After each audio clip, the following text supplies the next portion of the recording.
Pearl necklace. Pearl necklace. No, darling. that's a different set of accessories. Is that right? Yes. It's better than the White Dragon.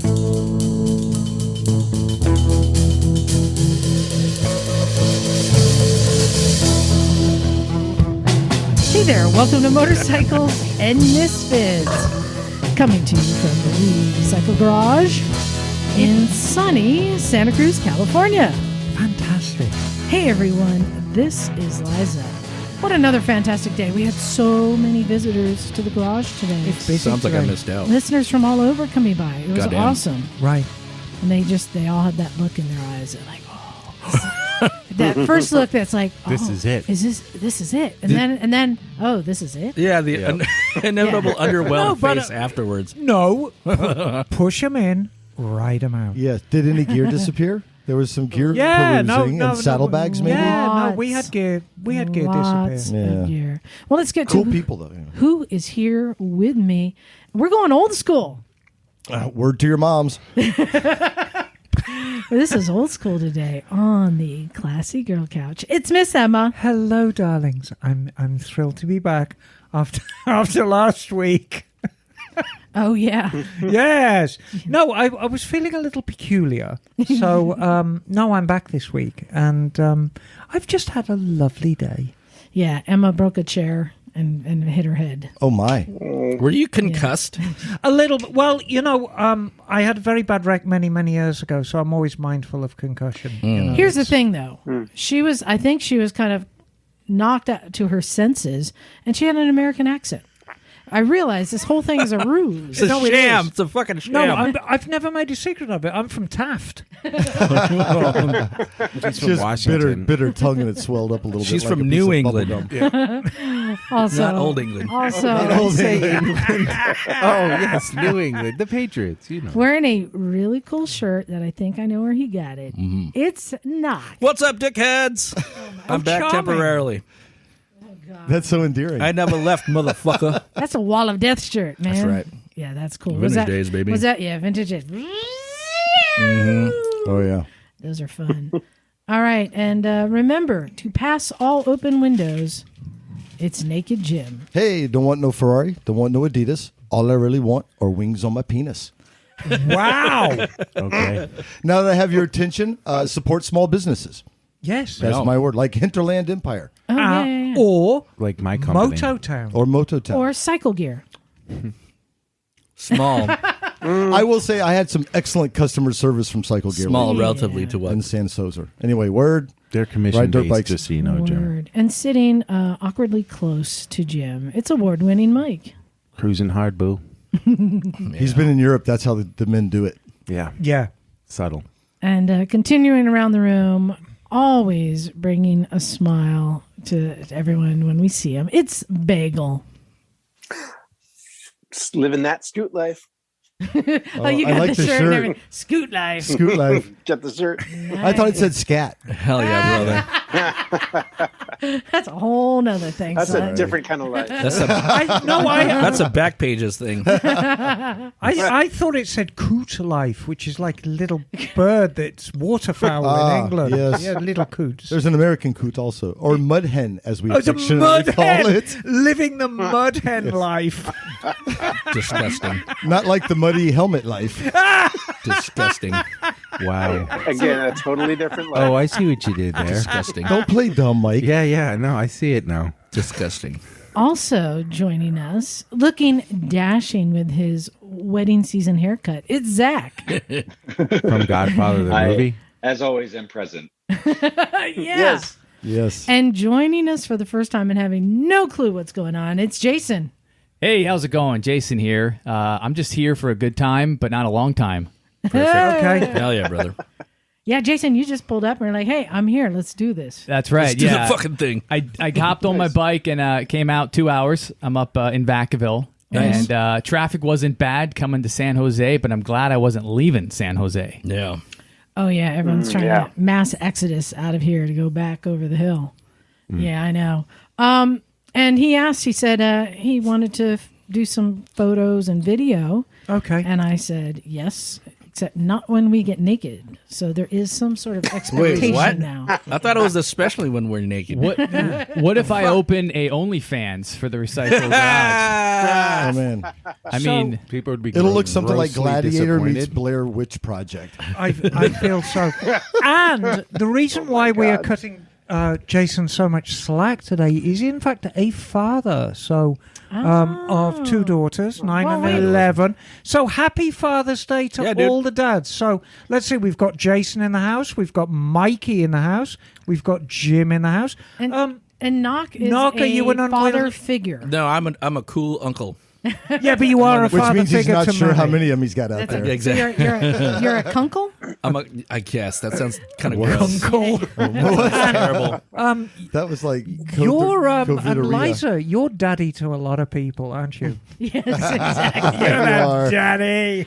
Speaking of OnlyFans, did you hear about that new site they open up where you can go and they like Why do you look at Mike when you they say like that? knit things for Seriously. you and help you with the recipes and Really? stuff. Yeah, it's called Only Grands. Oh, hello. I like it. What about wow? Do they send you like a $5 bill in the mail? Yeah. That says, every get yourself birthday. some chicken nuggets or something. It says buy yourself something nice. Yeah, As- exactly. That's awesome. As long as you've got your elf, that's the main thing. Well, Mike, it's always exciting when you're here, and you're here because you have a tale to tell. He's got reasons. I'm here because because I want to be here. We And I want you also have here a story. too. And you must have gotten a pass to get here. Yeah, she was taking a nap. Oh, yeah, nice. Well, and Stumpy John, he's on his way home from Pakistan. So we're going to be getting his story next week. And there's stories. I've been getting hints of things. I've heard about crashing stories. Band-Aids? Are they passing out There's Band-Aids? Band-Aids. But, you know, Mike was able to go on an amazing trip. And he came back and he was so stoked about it. So I wanted you to tell the story because you went on one of the Layout Escapes trip, the fantasy trips. Yeah, is that what it's called? No, that's what I'd call it. Oh, okay. Well, you know, Cat is, every woman's fantasy. Sure. He's a horrible. And every boy's fantasy too. He's a horrible lover, but he's a good fucker. Really? He really does belong. I shall be the judge of that, Sounds like a Billy Idol Michael. song. Oh, you will. I would not be surprised to find him on the cover of a soft cover book at the grocery store. He's got the face for it. Yeah. He's got that soft porn face. Yeah. Yeah.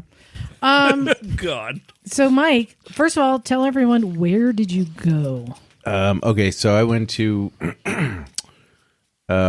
to Germany, Austria, Italy, and the Czech Republic, and I was gone for about almost 3 weeks, just under 2 weeks, or just under 3. Did you make a friend in Czechoslovakia? Because then you could say you've got a Czech mate. Oh, okay. Okay, very good. Sorry. Is that a dad joke for Father's Day? Perfect. That's a good one. throw that in. Yeah, nice excuse. Yeah. Amazing. So, and what were you riding? I think it's the F900 XR BMW. You guys have some of those on your trip coming up, right? Yeah, Emma? I'm on the F900, just the R. And Okay. I think the XR is a little more sit-up and beggy. Yeah, which is what I wanted for my wrist. Yeah. Which is broken or whatever. No, I'm on the Sport. And then we got the GSs of various sizes. But They'll be good on Yeah. the trip. They might be a little big, but like a GS 1250. no, and some little GSs. Oh, okay. Yeah, they'll be fine. Yeah. So, have you been to any of these countries before? No, How many languages do you speak now? 0. I have a hard time with English. Big American, goddammit. Yeah. Yeah. So, you were going there to do, ride around, do all these tours, and then there's a cherry on the top with his tours that we'll get to that I think you're especially excited about. But you had some tips because you're going into some of the places that Emma's tour is going to be going. Yes. And you had some good tips Don't drink the water. No, you could drink the water right out of the lake. Okay. Very good. about like gear and stuff. Yeah, I mean, so I went like a couple of weeks ago. I just got back, and so I guess the weather's pretty similar, but they also have like a heat wave going on there right now. Right. But I think once you get up into elevation, it might, it's kind of like microclimate. Like you can't judge what it's going to be like. You can't be like, oh yeah, it's like 70 in the summer. It's like What elevation ranges were you in, like lowest to highest overall, do you think? I don't know, like 2,000 or 3,000 to at one point, like going through Germany. We went through I can't pronounce it, but we bypassed Goldblockner Pass because there was snow. They had like a I don't know. Grossglockner or something? Yeah, that's right. Garmisch-Partenkirchen, maybe? I love it when Bagel That's makes up Def Leppard. words. It's that Def So- Leppard song. Ill. Going back to my days of touring in the past, my boots are waterproof, gloves are waterproof. And obviously, I like wearing leathers. And I found that the most effective thing is, just have waterproofs that pack down really small. Yeah. And if you need them, you just pull them on over the top. So about the gear for this trip and like riding up in those areas, like it's similar to California where like depending on the time of year, like within one day you could hit like 3 or 4 different types of weather. Yes. So to be prepared for all of it, it's kind of hard. Like, and the other thing is too, especially with the roads and the kind of riding you may or may not be doing. Do you want to go with like more street leathers with padding, or do you want to go with like an Aero Stitch, which also has padding but it's a little bit looser? You might get more airflow. So it's like, all those things kind of, it's that's the thing. I was thinking before, because I wore my 2-piece leathers at the track a few times to kind of wear them in and see how comfortable they are getting down. But then like right before I was watching some videos and I was thinking like, damn, should I just go and get some like adventure gear? Like, would that be smarter, for a ride like this? And, what I decided on doing was I wore my 2-piece leathers. I had my airbag vest underneath, and then I had, like you say, small rain gear packed up. Yeah. So for like, and then when you go to Munich, because that's where you guys are going to go, there's literally motorcycle store on every corner. That's like cycle gear on sounds coke. amazing. It's like cycle gear I on know, crack. right? Really? Huh. Yeah, he showed me pictures. Like Literally. the Gap for motorcycle gear. Yes. So like right next to the hotel is like just like kind of a cycle gear, but like somebody who owns it, right? And then literally attached to it is Dionysi, like right next to it. How's And the then, exchange rate?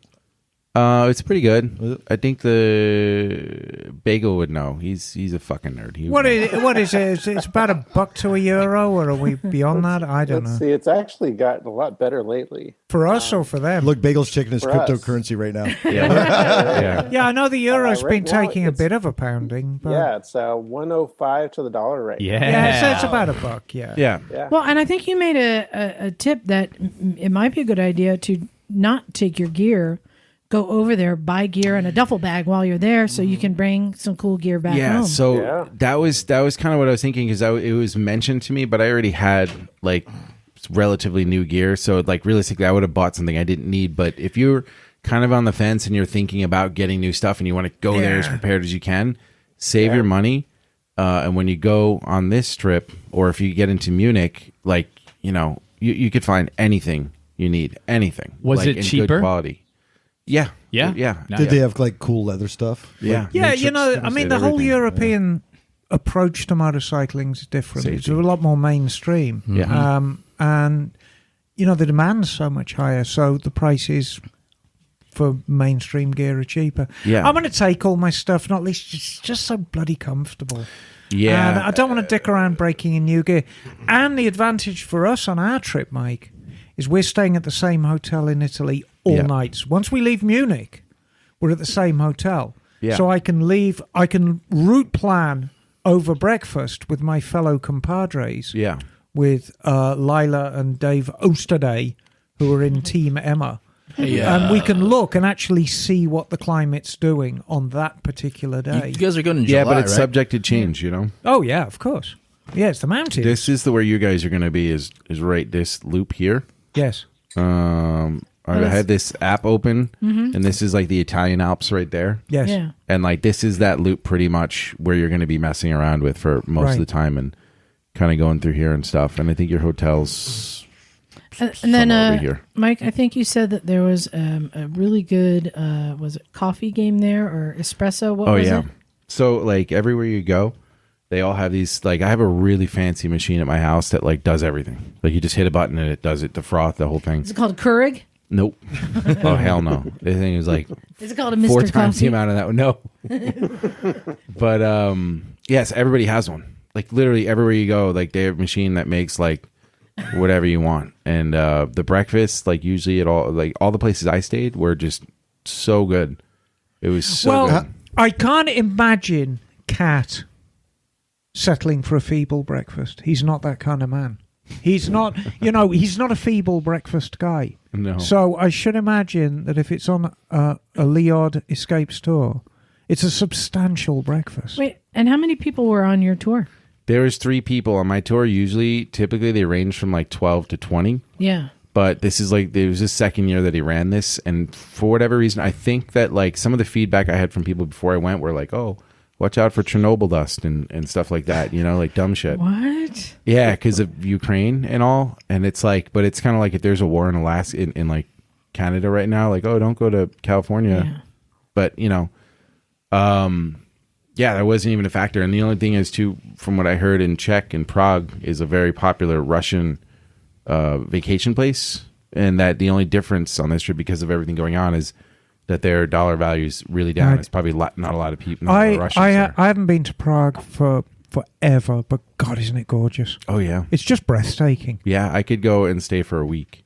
Oh, you could stay for a year in Prague yeah, and see something new every day. Yeah, it's Prague an was amazing place. Prague was a lot of fun. It was, I don't know. It was just like the energy in the city was gorgeous. The buildings, and then like the way that everything is set up. Like when I was walking down by the road, like one of the river where there's like a bunch of bridges and stuff. And one of them had like an island in between, in the middle of the river pretty much. Yes. And the bridge kind of touches on that and goes to one side to the other. And then there's an elevator that goes down there, and there's like a nightclub, like outdoor thing. Cool. It was like, 5 or 6 in the afternoon, and people were just going off. And it wasn't like trashy. It was just like people were just having everybody was dancing and just having a great time. Well, and then there was like it's this weird sort of juxtaposition that you've got this incredibly old capital city, and yet it's so young because they're living post-Eastern Bloc. Yeah. So you could argue, the vibe in there is like 20 years old. Yeah, absolutely. That's a so you've got this glorious capital with all this crazy shit going on because they're living it up after being in the Eastern Bloc for so long. Yeah. Yeah. So what's the riding like? Well, so it's on this trip and where Cat took us, there wasn't one section really where I was bored or I was like, oh, why are we going this way? Or I would question the route, where I was like, oh, I would have done things differently at all. And it's like the scale. So realistically, it's like it's kind of I'm explaining it and I'm visualizing it, but nobody knows what I experienced. And the thing that's hard to kind of express is like the actual experience when you're there, and it's overwhelming. And there's just so many visual things happening, so many different like Castles, churches, villages, rolling hills. How are the roads? Were they're predictable? Fantastic. Yeah. No surprises or gravel? A lot of switchbacks. Yeah, the roads in Europe are impeccably maintained. Yeah. Italy, Switzerland, Germany, Austria, they're all incredibly proud of their roads. And when you pass cars, they don't really like give you too hard. Like everyone's like, oh, motorcycle. And the thing is, like, they don't like stop or like slow down and pull it to the side. They just like assume you're going to pass them, so they just keep riding the way they are. And you go by, and nobody gets pissed off or tries to like tailgate you or cut you off. So, you had the BMW 900. How was the bike? I mean, how was the bike to ride? Oh, it was perfect. It was. I was like, it was kind of like the gear. It was hard to choose, like, without going there and being like, well, how do I be prepared? Like, what do I be the best prepared for? That was definitely a Swiss Army bike. It did everything. It had different modes. I've done a couple of 900s down at the shop, and they make good power. I mean, it's not a powerhouse. No. I mean, it's a twin-cylinder bike. Yeah, but it's smooth.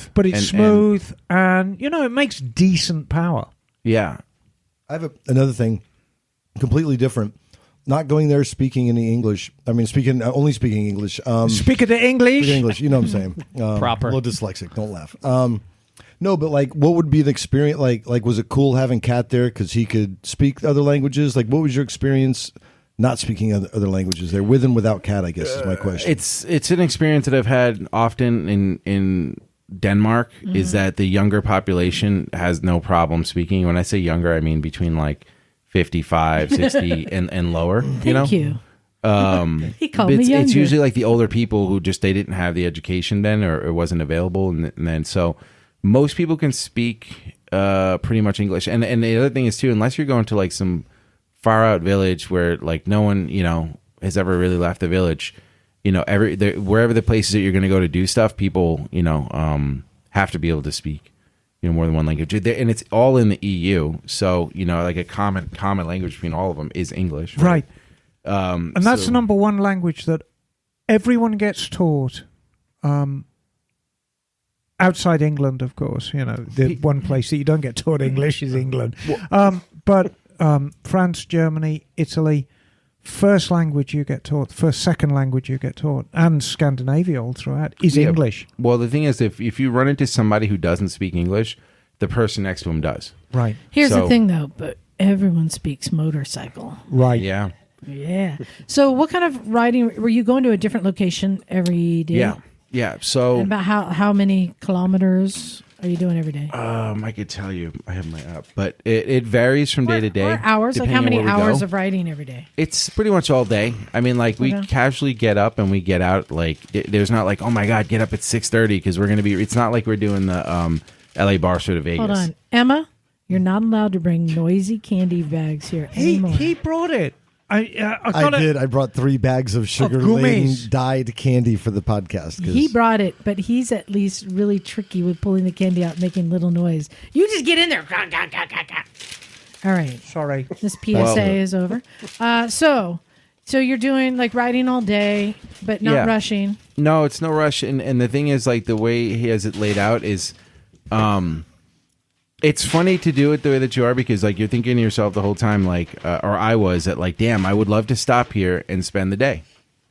Right. But that happens like 8 to 10 times a day. Yeah. Because you're going through so many just stunning places that you just want to know more about, or you want to just like experience a little bit more. But it's not like a tour of Austria. Right. Like it's a motorcycle tour of the roads and the highways. So Mike, when I do my history holds, I always say the same thing at the end. I've just given you a little taste. Not like that, Jim. I've just given you a little taste, and you can research on your own. And this is the same with both your and our trip that we're going to take.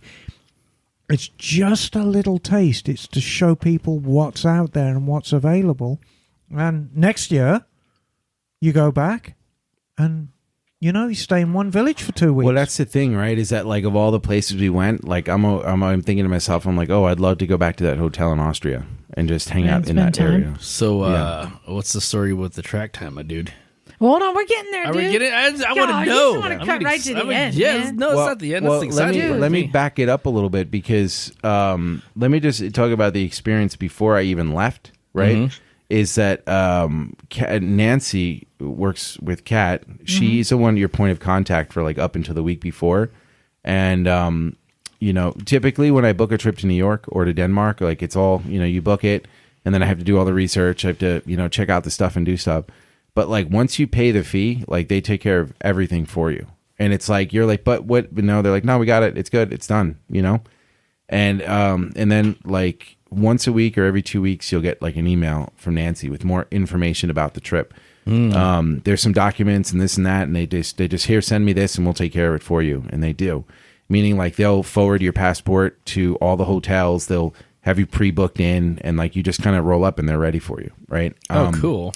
Then she sends so he's on point, is what you're saying. This is it's great to get this feedback on Cat's trips and to hear he really she even sends like a list of like really basic greetings in all the different languages. Right. So if you want to sit there and practice like hello and goodbye and thank you. Oh, I like that. Yeah, and I concur with this. I mean, I decided, me and Henry and Liza decided that we were going to go out a couple of days early and just kind of relax for a couple of days.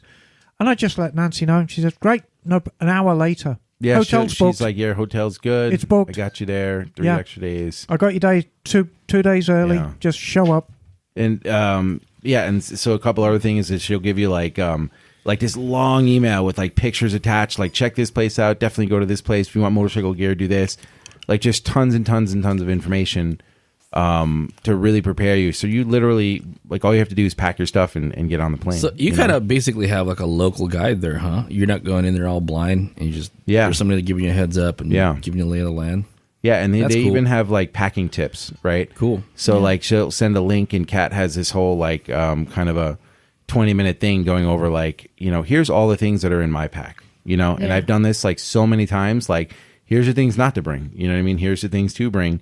Bring whatever you want, but just keep in mind, So was there anything that in hindsight you would suggest to bring or you would bring? I'd probably bring like one or so less pair of clothes.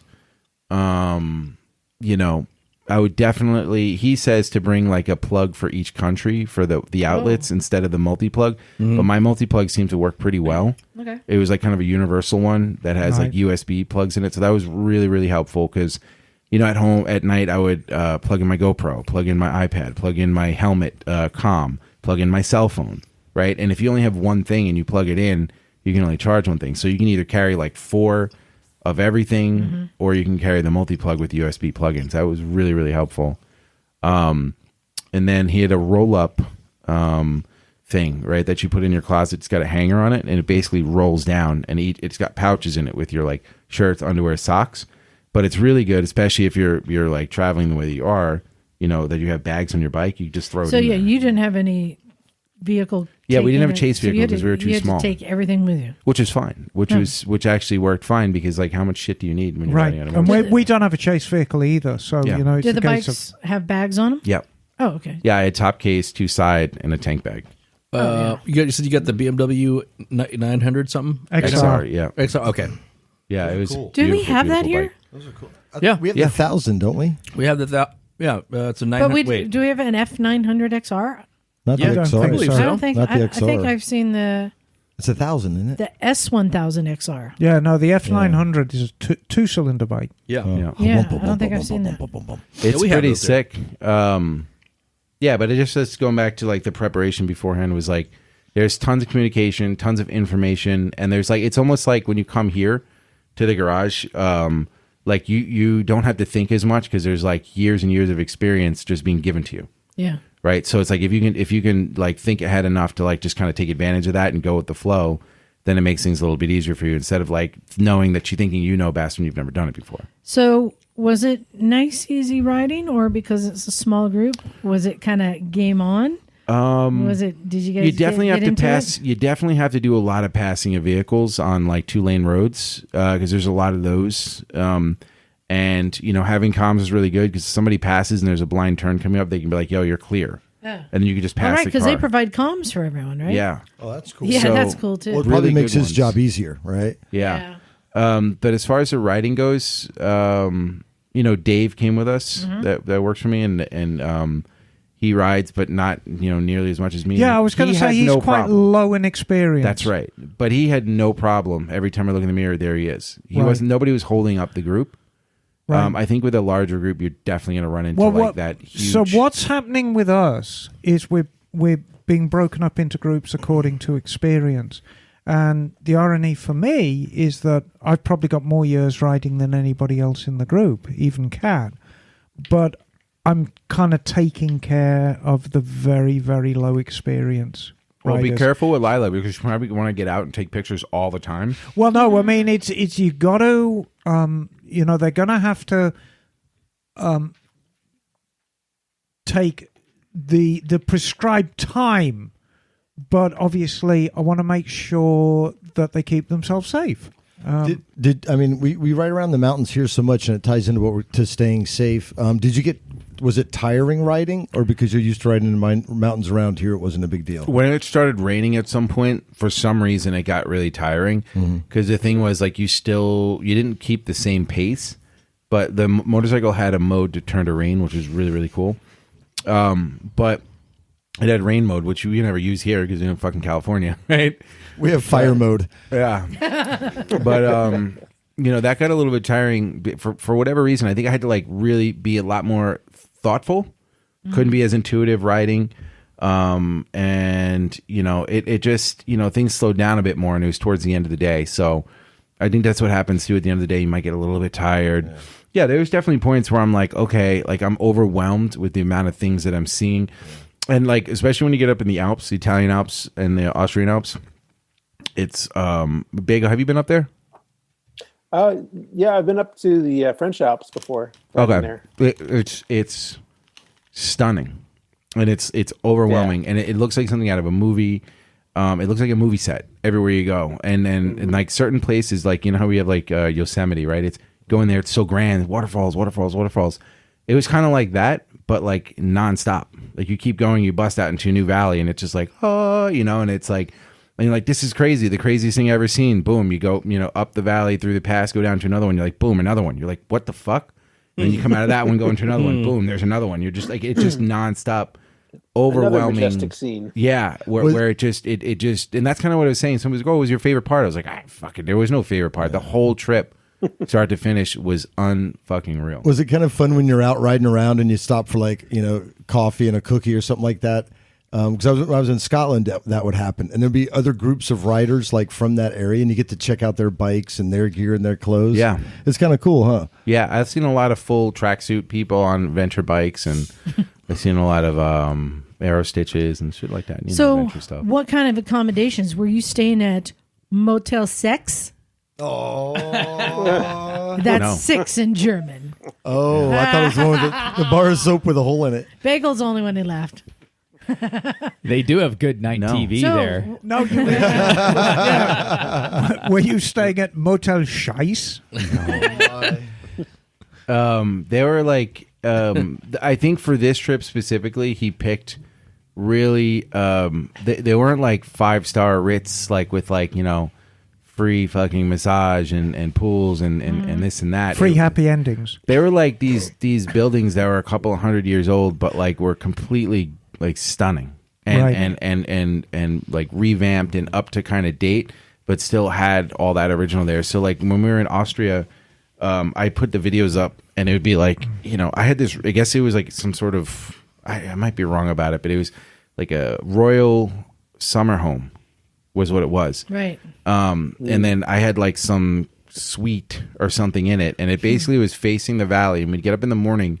It looked like we were on like an island in the clouds. Was what it was like. So you had these massive, just beautiful mountains just kind of overlooking on both sides, and then the sun coming through, clouds on them. So you'd get these like beams of light everywhere, right? When you get up in the morning, then there'd be like a church bell ringing.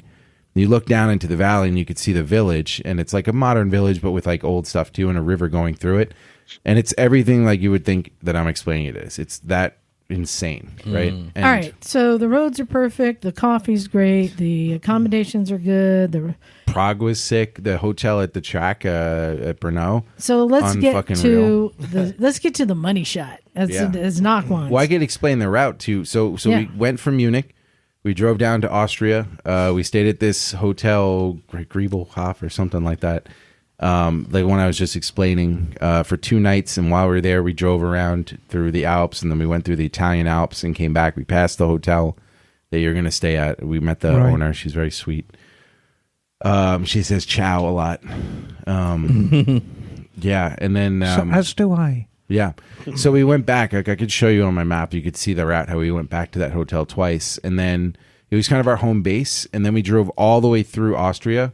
I think it was like the longest leg was going all the way through Austria, which was cool because there was like some highway, and then there was like these village roads where you just rip, and there's like these sweeper turns, and you just bust out, and there's like this tiny little village, you know, in the middle of nowhere with like a church and like a tunnel you have to go through that's like made from the buildings. It was just awesome. Insane. But it was like over. How long was that? How long was that ride?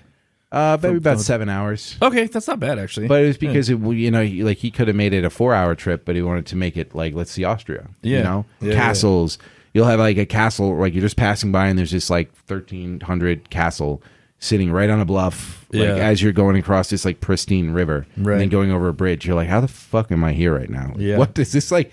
And then you think to yourself, there's a town right here, and I'm like, some kid's gonna grow up here in this place and like do big things, like because your life is like fucking great, you know. So what you're saying is, we always brag about how good we got. I thought so too. I feel like, stupid for saying that. We ain't got no game, is what you're Well, saying. no, I hang feel on, dumb Liza. for fucking telling people that now. No. It's if you want to find industrial concrete grey wasteland in Italy, it's easy to find. If you want to find industrial, really gritty, grimy towns in England, Germany, Austria, you can find them.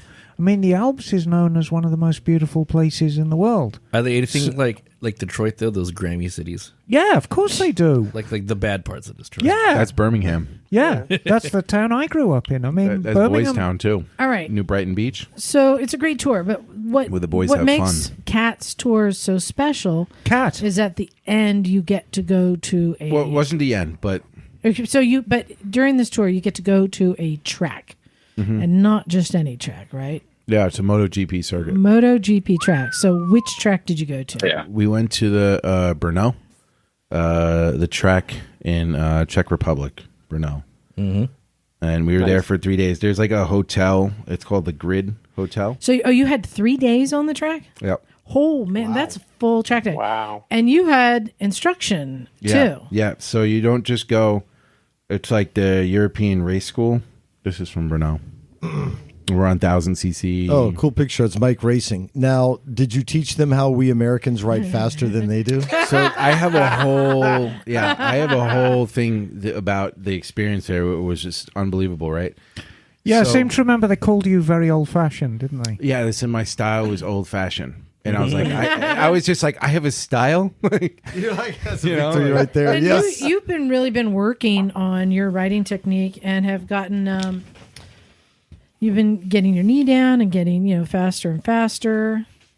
yeah. So, but then you go there and you get crushed a little bit. No, not at all. So I had gone to Laguna. All right, so I'm not going to say what this organization was on the air, but I went to Laguna Seca because I broke my wrist, right? And I got the cast off like a couple days before I went. And that was like my only concern was I was going to, have a difficulty on the trip, and I didn't. But I really wanted to test it out. And I said to Cat before we left, I said, hey, I'm going to go and hop at Laguna. You think it's a good idea? He was like, no, don't do it before you go. And I was like, I've never really been one to take, And you're coming off having a broken wrist. You didn't really want to risk that. Well, it wasn't really about risk. It was really more about like just seeing what my threshold was, like understanding what where I could, how far I could go, and or should I not even do the track? Should I just kind of putt in the back and just learn, have fun riding around, let people pass? All right, so let me ask you this: 3 days of riding there, did it make you a better rider? Oh fuck yeah! So. Okay, so let me just back it up. So when we pull up there, there's a place called the Grid Hotel, right? Yeah. And if you look it up online, this place is fucking dope. I mean, like, this is the place where I'm assuming like, when GP comes through, like the executives stay and like the racers or some shit, unless they want to stay in their fancy, buses. Like, this place is like top notch. And you walk into the lounge, it looks like really modern and futuristic. And then like they even have a racing game right in the lobby. As soon as you come in, you just play for free. And it's like every track in Europe is on it. It's got the 3 screens. You sit down. It's like a card game. It was so crazy, but It almost looks like an that's office the one. building. Oh, it's so stunning. It's so cool. And then you could ride. So we rode BRNO track like a bunch of times on the car just to kind of because it In the lobby. it looks like you're playing a movie, like you're in it. Yeah. Wow. And then they have a bar. They've got a full restaurant. They have a cleaning service. So we just took all our clothes and he was like, clean them, and they did. Drop it off in the morning at your place, in your room or whatever. The rooms were really pretty. As soon as you go upstairs, there's like pictures of racers and stuff in your room. And then like as soon as you pop the TV on, it's like some weird, crazy race channel. We have something They're very sick. similar here, Knock. What is that game at the boardwalk that you can drive that has Highway 17 on it? Oh, what is that? That's right. Road Rash? Yeah, then you can go Rash, get we'll on do that. Highway 17, That's right? Highway Really? 17, really? Yeah, it does. That's awesome. I know. Thank God. So he sets this thing up, right? And so this is like if anybody does track days here, I'm assuming like California Race School or Superbike, it would be similar. California Superbike. Basically what they do is that there's a track day provider that rents the track for sessions, right? So wait, are you the only ones there at the track, or is there? No. Okay, so No. there's other track. Yeah, there's so much. It's a fucking huge track. They've got a go-kart track going at the same time. They've got like a mini moto track going at the same time. They've got like, instructional stuff going on here inside the track. And the thing is surrounded by woods, like the I don't know, what do you call those woods there? The forest. Yeah. No, but Sherwood. Whatever. It's thick. No, that's right? That's where Robin Hood lived. But the track is so big, it's got its own set of woods in the middle of the track, like straight up. Like because I remember I walked down, I'm looking, I'm like, holy shit, dude, that's like the woods, and that's in the middle. Like, but there's still like other shit going on there. So it's a big track day event. So there's a lot of stuff going on, and instructors, and so you guys are just kind of folded into this existing track day. Kind of. We got our own session, right? So basically we get, like, how you'd have like A group, B group, C group. We get our own, whatever it is, 20 or 30 minute session. ABC and American. No, but there is old fashioned. So it's called the European Race School is what it is, what we were signed up for. And basically what they do is they bring out like 50 brand new, like R1000, whatever the SS is, what do they call it? SR? Yeah. Race bikes, like just broken in, 550 miles on it, right? Fully set up, and then they'll have like tire warmers and stands, and the guys coming out checking your pressure every time you get off track, checking right before you go on, filling it up with gas, like, and then you come out and they've got like this really fancy truck with like espressos and tea and coffee. There it is again. And it's just like it's so well done. And then each crew gets like 3 people get an instructor. The instructor follows you for your entire lap and will film you. So he's like right behind you filming everything that you do. And then he will, as soon as you get off, you've got 20 minutes and the instructor will pull you in and bring you up to the computer, pull shit up, go turn by turn with you and show you what you're doing wrong, talk to you about it, tell you, here's what we correct. Let's work on this, try it like that and go to the bike with you and do it. Go to the next guy and he does that. And then you have a 20-minute actual class. And it's you get actual like coaching. Yeah. Like, no joke. Oh no! Like individual to like what you're doing wrong, and here's how we fix it. May I present into argument evidence 1? Drawings. Old fashioned. So who's this guy? Because you were drawing. You said the old fashioned line is on the left. Yeah. Mm-hmm. So you were explaining that you're thinking you're doing real good, right? And he's like, no, it's old fashioned. Yeah. There's a completely different way to enter and exit the corners. Yeah, absolutely. It's gonna. So all right. So. There's a lot of things on this trip that were like I have like this thought, I've had these experiences, and it's like kind of like, well, this is the way things are, right? And this is how you do this, and because this is what I've done for so long, this is what these roads look like. Here's how you operate a bike. Here's how you are on the road with other people. Mm-hmm. And then I go on this trip and drive around all these places, and all that shattered, right? And it's also cool, Mm-hmm. And then the track was exactly the same way. In that it was really hard for me to adopt the style. So when you go to a track day here, I went to Laguna Seca. It was the craziest thing I've ever experienced. I'm not going to say the organization I was with, but I signed up for C Group because I never rode Laguna. And I couldn't sleep the night before Laguna. I was okay for this trip because I knew I was going to be whatever. Yeah. But like I was so excited for Laguna, I fucking couldn't go to bed till like 1:32, right? So I get there, we do the C Group, and they're like, all right, everybody going for the class, right?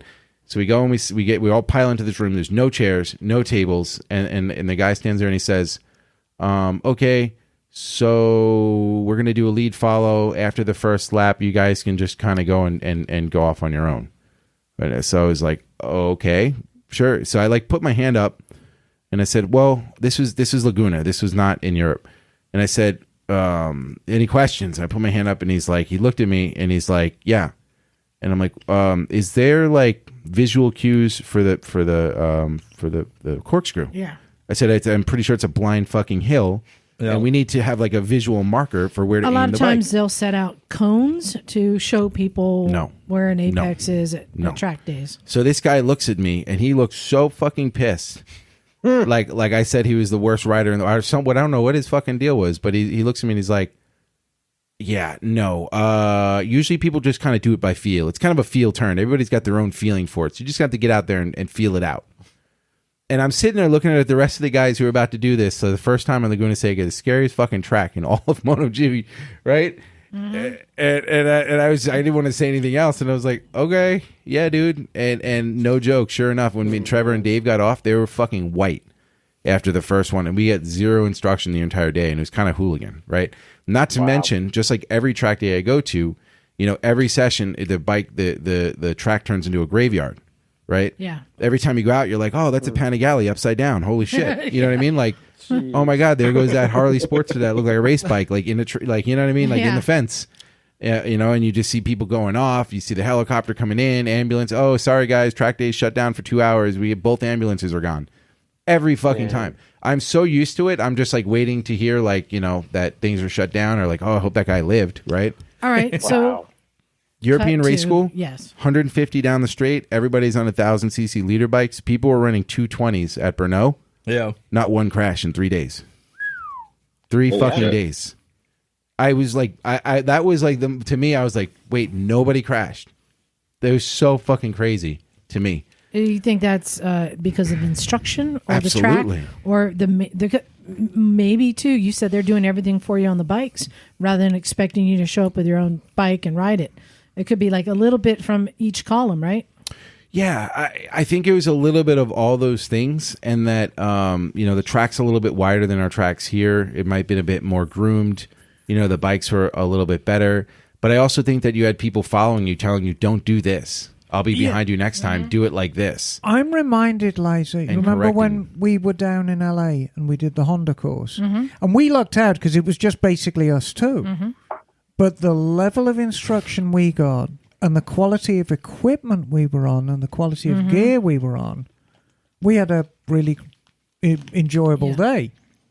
So, I mean, that level of instruction is available here. It was crazy. So how did they do the instruction? Classrooms, like proper classroom with a blackboard. He had a tire. He would bring the tire up and like show you different things and angles and what's expected, how the suspension, how the bike operates. Like you're learning the course from the instructors out there, and then you're learning about how to ride in the classroom, right? So, and they would go over like all these things. And so basically, this guy Martin, we might have been like 68 years old. I mean, this guy looked like he should have been in what do you call that? When people hospice. I couldn't. This fucking guy, bro. I mean, his guy looked like a ghoul. But he was amazing, right? And if you watch the video, right, I'm going full bore as fast as I can. I'm coming out of the corners, and he's in the video, and you could see he's like comes up on me so quickly that he's got to back off. And be like, okay. And I'm like holding a line and I'm like getting over and then I'm setting up and doing this. And he's not doing any of that. He could be easily going like 30 or 40 miles an hour faster than I'm going in any corner and just like move wherever he wants. Like it was a 400 he was on. It was so fucking crazy. No effort. Yeah. So what is the new secret apex technique? Well, so there's a couple different things. And the whole entire thing was about not getting any movement in the bike while you're in a turn, right? So what they were saying was lean angle equals risk. And then when I was riding around, Martin's like, "Oh, you're old fashioned. Your style is so old fashioned." I'm like, "Bro, you're like 80. You calling me old fashioned? Like, what the? This is so weird." But it's old fashioned. I said, "Well, I broke my wrist six weeks ago or 5 weeks ago." He's like, "Old fashioned." That's why. They're all making excuses. Yeah, but I broke my wrist. Old fashioned. And I explained it to him. He was like, "This is exactly why you did that. Right now, I know exactly what I did wrong." You're sure he didn't think you were a waiter and he just wanted a drink? No, he wanted an old fashioned.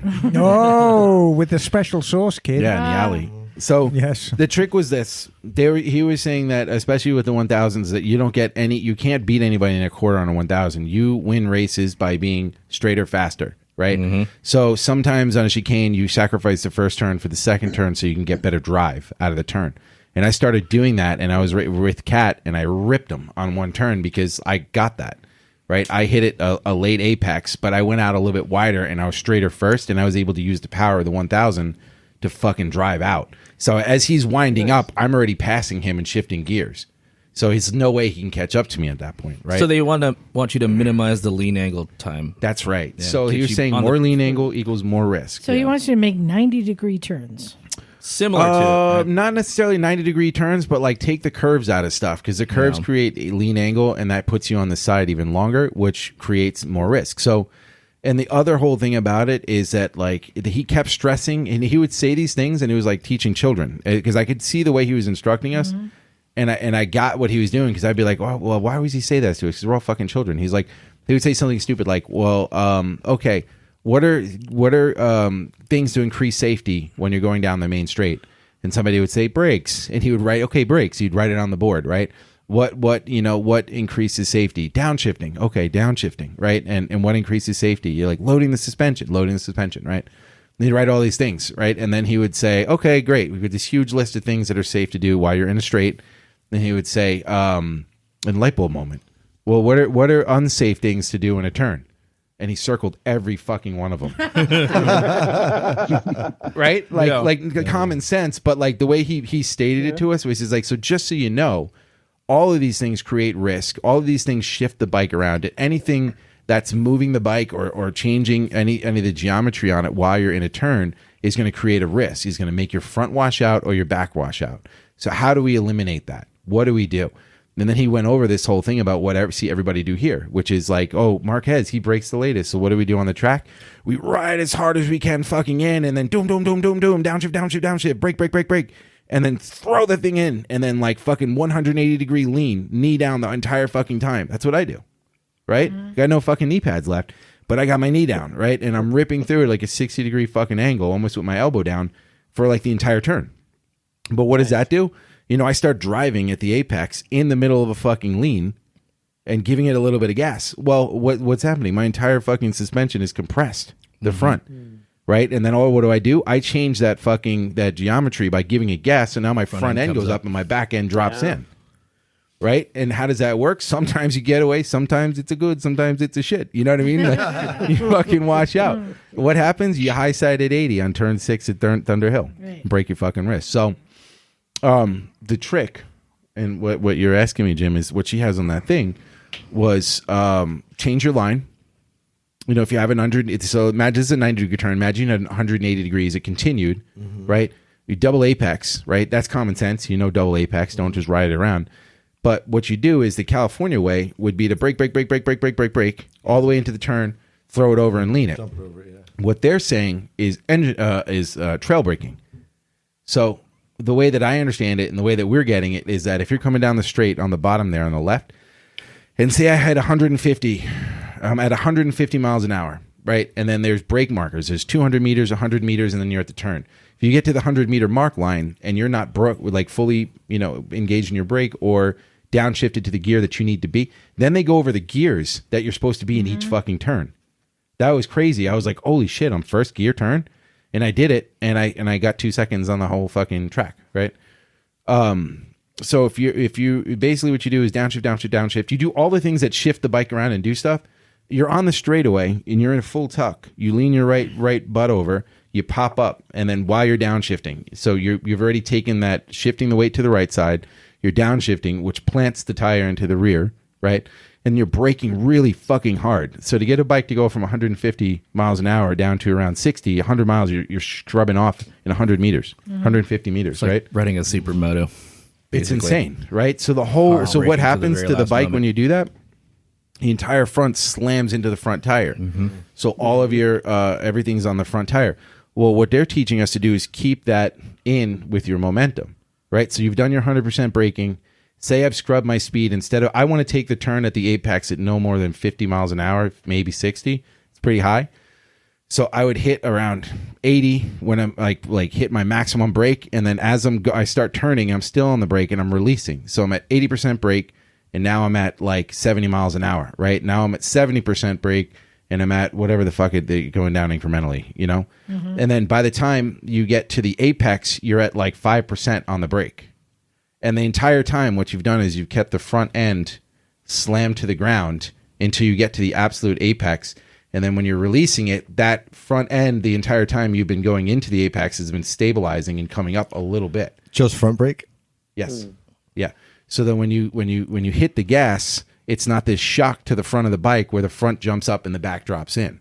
You've already kind of like slowly through the radius of the turn adjusted the suspension so that the back tire could take the power. And then you because of the line you're taking, you're in a straight line before everybody else. This guy's still on the knee going sideways 60 miles an hour. I'm already straight, and I'm going like 90 out of the turn. So you became a better rider. We'll see when I ride the American tracks. This is all fascinating. I'm so glad that you had an amazing time. We have to wrap up because we got other stories to get to. So I'm just curious, like, can I say some more shit though about the sport bike stuff? Because I want to know. I want to know, just so we know. So layout escapes. How many stars out of 5 do you give it? 6. Okay. I'm going back to Italy in September. Oh, yeah, I'm doing the Tuscany one. Yeah, he asked me to come and do drone shots for him. I have 2 questions on this. Yeah. Were you old school when you left? When I came back here? After the training? Yeah. Yeah.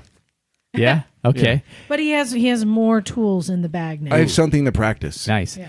And a few times you mentioned video and pictures. Is there a place for people to go look at them out there on the interwebs? I'm working on it. Okay. I do like a lot of the videos and stuff for them, but since I've been back, I've had so much footage, so much drone shots, so much GoPro, so much content that I actually have to pre-edit them before I even put them into my video editor because I just need to get the best selection. Shots. Yeah, but absolutely. I guess my question is, do you have an account somewhere people could go follow ahead of time? Yeah, we can go on my Instagram. Okay. Well, most of the people here kind of know me. Is that the one, elderly anal mamas? No. It's fucking Backstop Boys. We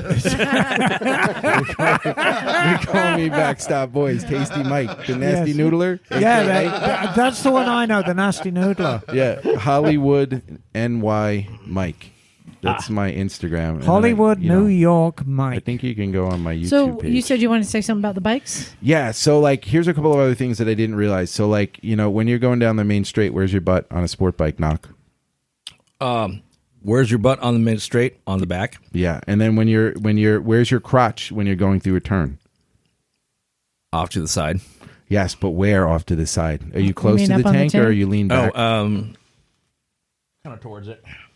So you're just thinking about MotoGP and not what you actually do on the track. So I appreciate that. But, yeah. Because I've seen you ride. So here's what I was ride? Yeah, I've seen you. You're able to catch up? Yeah. Oh, okay. So I always thought that, especially on my little bike and my big body, that I have to be all the way back, right? And then you watch people and they get down, they have their elbow down, their knee down, and like, how are they so sideways on the bike? How are they laying on top of the bike? So, and I think basically what they were saying is that you have to hook.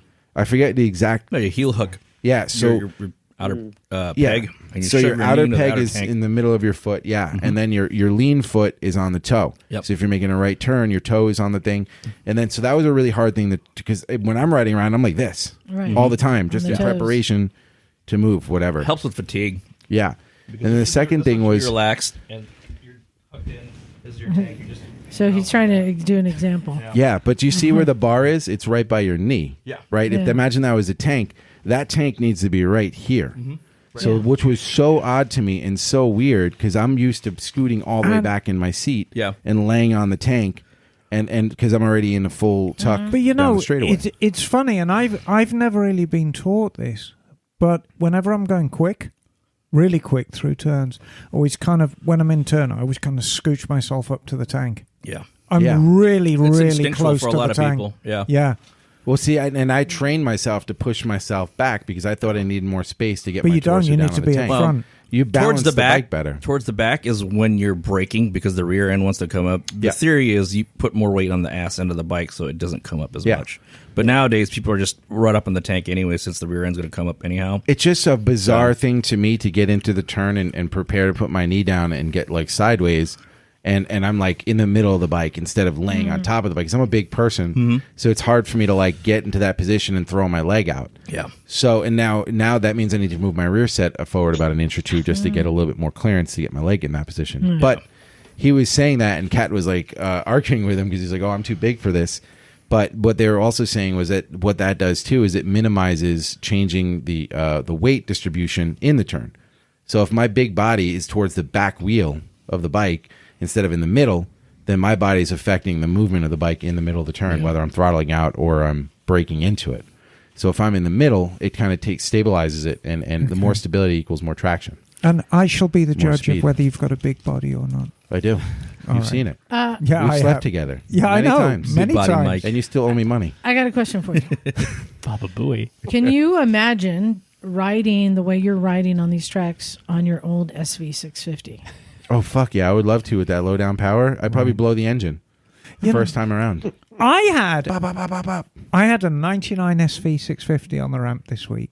Oh, really? And I forgot how With the tube frame? Yeah, I forgot how great they are. That's the Gen 1. Yeah. Mm-hmm. Oh, yeah. The That's earliest Zach's of the bike. early. It's cast Sure aluminum. is. Oh, frame. they are great bikes. Yeah. Yeah. I would like to first of all say thank you, Mike, for telling that story, and it's such a relief to hear that Cat puts on such a wonderful tour. Oh, yeah. And I just want to let everyone know you can go to Leod Escapes. That's Leod Yeah. escapes.com and maybe join Mike. Yeah, In Italy, what month?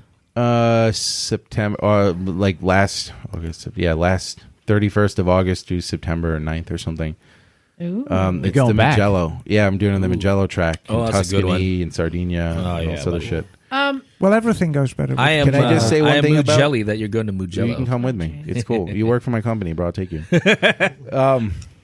Just want to say that it up front the price seems a bit high, but if I was to put all this stuff together myself, I wouldn't be able to do it. And like what you're getting for what you're paying, it's not a fantasy thing. I think that it's like one of those things where like you should absolutely fucking do it, you know, because by the time you're Well- done doing it, if I went to New York, right, took my family there, did all this shit, Yeah, and yeah. came back, it probably cost me like $5-6 grand. I don't know, right? Right. But I go and do this trip for a couple thousand more, and it's like it covers so much in a short period of time, and everything's taken care of for you that it's maybe it is a fantasy thing. Maybe like get the fantasy done, do it. Well, it's fantasy in that you're having it's really a high-end tour that everything is being taken care of for you. And And it sounds like he just really well, nails and it. before we could do the high end stuff, if Emma and Cat's Alpine Adventure is a success, we're going to be doing more of them. Yeah, that's So I mean, you're going to have an entry level yeah. price point for Cat's Adventures as well. So So I wanted to get back to SV650 because Mike, you had one, pumpkin. Zach still has one, which has a long do. history here. He probably took parts off Sure my does. bike to keep that one going. And I'm sure he did. I did. I was You cocksucker. I was thinking about the SV650 recently. We used to see them everywhere. Right. Tons of people had them. Yes. They were affordable. I mean, Yes. you got great bang for the buck. Yes. Some People people raced were them. racing them. Yes. Commuting on them. Yes. You could do anything on them. Blowing engines. Don't see as many today. Yes. The Camry of motorcycles. Because they came out with Well, the Gladys. Here's That's what why. I'm proposing. Well, not proposing. My theory. Here we go. I'm wondering if the SV650, because it's what, 20 years old now? Oh well, 23 Okay, years 20 old. years old. I'm wondering if the SV650 in another 20 years will be what the CB750 is to us today. If it will have the same impact. Oh Because you think about it, the CB750, it no, was there was nothing like it was a race bike, it was a touring bike, it was Yeah, an there everything was, bike. It no, was 750 huge. was a There was a groundbreaker. ton of them everywhere. No, you're just talking about the fact that there's a lot of them, but the Yeah, CB750 but- historically had more going for it than just And numbers. in a as good a bike as the SV is, and the SV is an amazing little bike. When the CB came out, there was nothing like it. Yeah. Nothing. But like I'm just it. proposing for the people because you Well, had so many maybe. people owned them, and in 40 years, you get people like want to relive the past, right? And Liza, you're saying in terms of like a cult bike, right? A cult bike collectible, people are going to be buying it. I don't know modifying about it, those cult numbers. Doing I mean, stuff. it's- I'm just saying it could be. Hang on. It'll be- Same beloved bike. You're going to be able to get a cheap V-twin engine, is what you're saying. Well, you're Like, not. That's what the SV650 because better. Suzuki V-twins have got a dirty little secret. Oh, Excuse me. you're allergic to them. They're when you use them hard, and Zach'll They burn a little bit of oil. they're oil burners. And as long as you are diligent about it, you can baby them down the road forever. But it doesn't take long. Oh, I forgot about the oil. I'm on a long distance trip. And all it takes, they are not happy with low oil level. You can They No will- shit. The sleeves are replaceable, right? They Not will- the sleeves, but the This- Oh, This- but there's so much to grenade in This one of those things. podcast is brought Yeah. to you by Suzuki. Yeah. Yes. Yeah. So, they have been beloved by many, Yes. and that's why I was wondering if they're disappearing now, like the CB750 did about 20 years in, and then 40 years later, suddenly they all resurface, right? Can I say So- I something? don't see how Can I many make a you can see comment on the Yeah. SV? Yeah. As a prior owner? Yes. personally, one of the things that I loved about the SV was the fully fared version, and this is like subjective, right? That I don't like the Triumph Triple because it looks unfinished. I don't like naked bikes because I'm like, where's the rest of it, right? Yeah. Right. When I think sport bike, I think Ducati. I think like curves. I think lines. I think like sexy, right? Just like a Lamborghini. Imagine the Lamborghini was missing the front bumper and the side panels. You'd be like, what the fuck? Oh, it's a naked Lamborghini. That's not a Lamborghini. That's some other shit. You know what I mean? That's some other shit right there.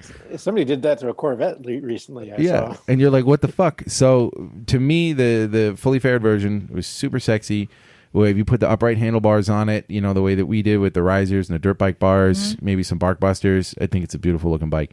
The Gladys and the naked version, not so much. Not so much. All right. Zach's is pretty Well, cool. and that's the thing too is, I mean, Zach has not let go of that cult status. He still loves his dearly. In fact, It's a lot to love. Zach did a lot of work on his, which is pretty cool. And that's why I wanted to have him come on and talk about everything he did. Because these SV650s, I mean, they're still great bikes for all the reasons How we come you said. haven't blown up the engine like me?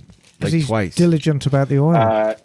Well, diligent about the oil, and I try to keep it below 80, below 90 horsepower. That's really that's usually the amount of horsepower. So you that never when you hit the start rev blowing limiter. Is that what you're saying? blowing the crankshaft out. Not that much. So, Zach, what are all the things you did to yours? And what year is it? It's in 2001. Okay.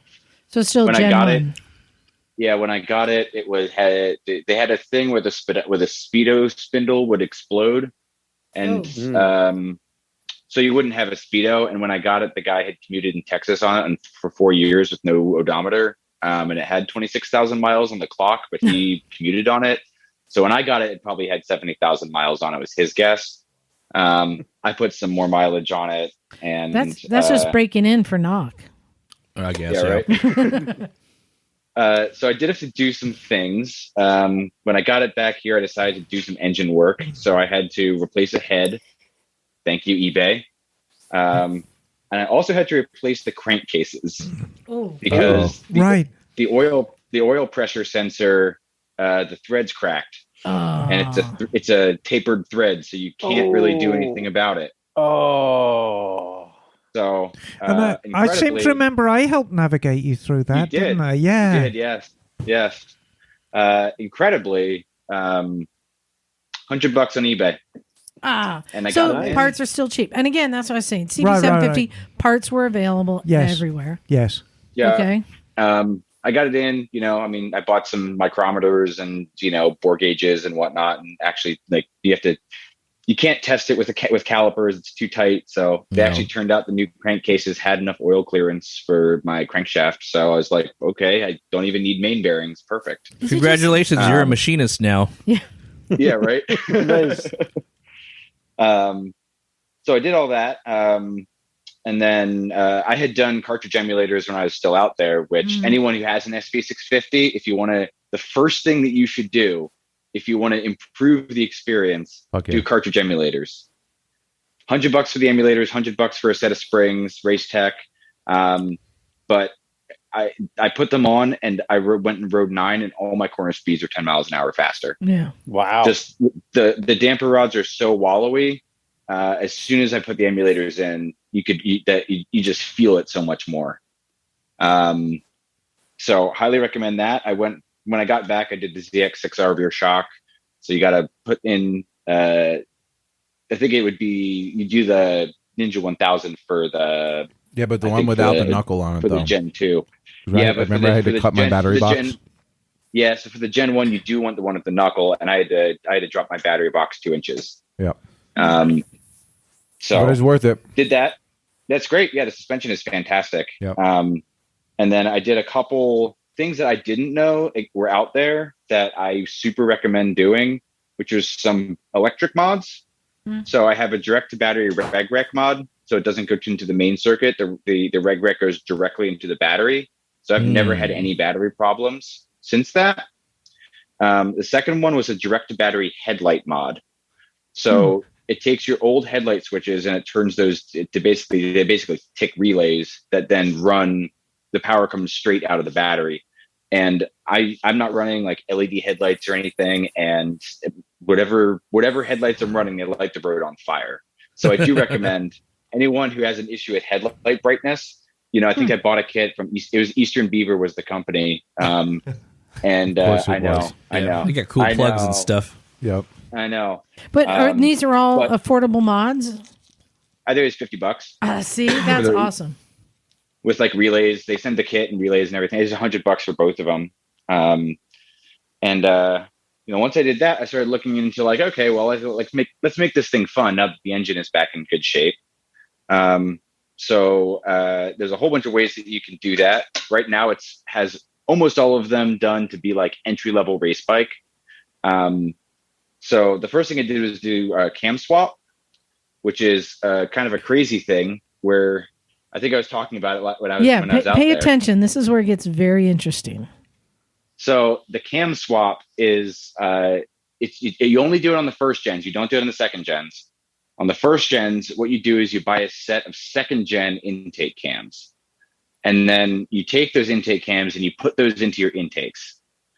And then you take your set of first gen intake cams and you put those into your exhaust. Okay. Because they're symmetrical cams, and right. they just sleeve the gear on whatever position. So there's a diagram that you can find on SV Rider that has like the positions that you have to adjust the exhaust gears to time them as intake cams. And we do all that and it gives you some more lift. So that makes sense. And I think we had this conversation, Zach, about Triumphs. Yeah. So the hot mod for Triumphs have got separate cams for the intake and the exhaust. These are all pushrod Triumphs. And the 3134 cam for a Triumph is an intake cam. But you put them in the exhaust, and you can put them in the intake. You can put them wherever you want. Stick them up your ass for all I care. But you're going to get more power because it's a higher lift, as Zach says, and it's a fatter cam. So you get a little less overlap, a little more time that you can get those gases out, and the scavenging works well. So it makes absolute sense. It's lovely. Now, if you want to complete the circle, we need to find out what those exhaust cams fit on another bike that can be used. I know. Right? It would be great. It would be great. It'd be great. And I tell you what, I pulled out my it's been a constant struggle. I have to actually find first gen intake cams again because the ones I have slight flat spots on them. And then I've bought some on eBay. And each pair I bought has flat spots on them. Oh, man. So if anyone has a lead on good, nice, clean first-gen SV650 intake cams, pay $70 for them. So, and Emma, what kind of results will this yield? Oh, God, dramatic. Getting to the heads on those fucking bikes sucks. You can't just bolt stuff in and say, oh, this is going to be great. It's like part of a calorie control diet, which would include cams, a little bit of porting work on the cylinder head, a lot of carburetor work. And as Zach points out, you can get close to 100 horsepower out of these things, which is plenty out of a 650 V-twin. V-twin. Yeah. And they're lusty. I mean, it's not a feeble 100 horsepower. These things go like the clappers, and the power's right there. I love them. Yeah. You know, any time that Suzuki keeps a bike around for over 20 years because it is so good, tells you the strength of that original design. Yeah. Yeah. And don't worry, I'm getting to the rest of that balanced diet. Oh, good. So the other thing I did first was a thing, I don't know what the official term is. I call it deneutering. But it actually has the stock SV is the timing is retarded in second and third gear. Right. In the mid-range, because that was to pass drive-by noise tests in EU. Now, was this the infamous pink wire that you had to pull? Yeah. So there's a couple. It's a connector. It's where your neutral switch is, where that connector is. So you pull out the connectors for the gears that aren't neutral. Yeah. And then it takes out that piece. And then what I kept reading was after you do a cam swap, it's really not going to do that much unless you put a pipe on it.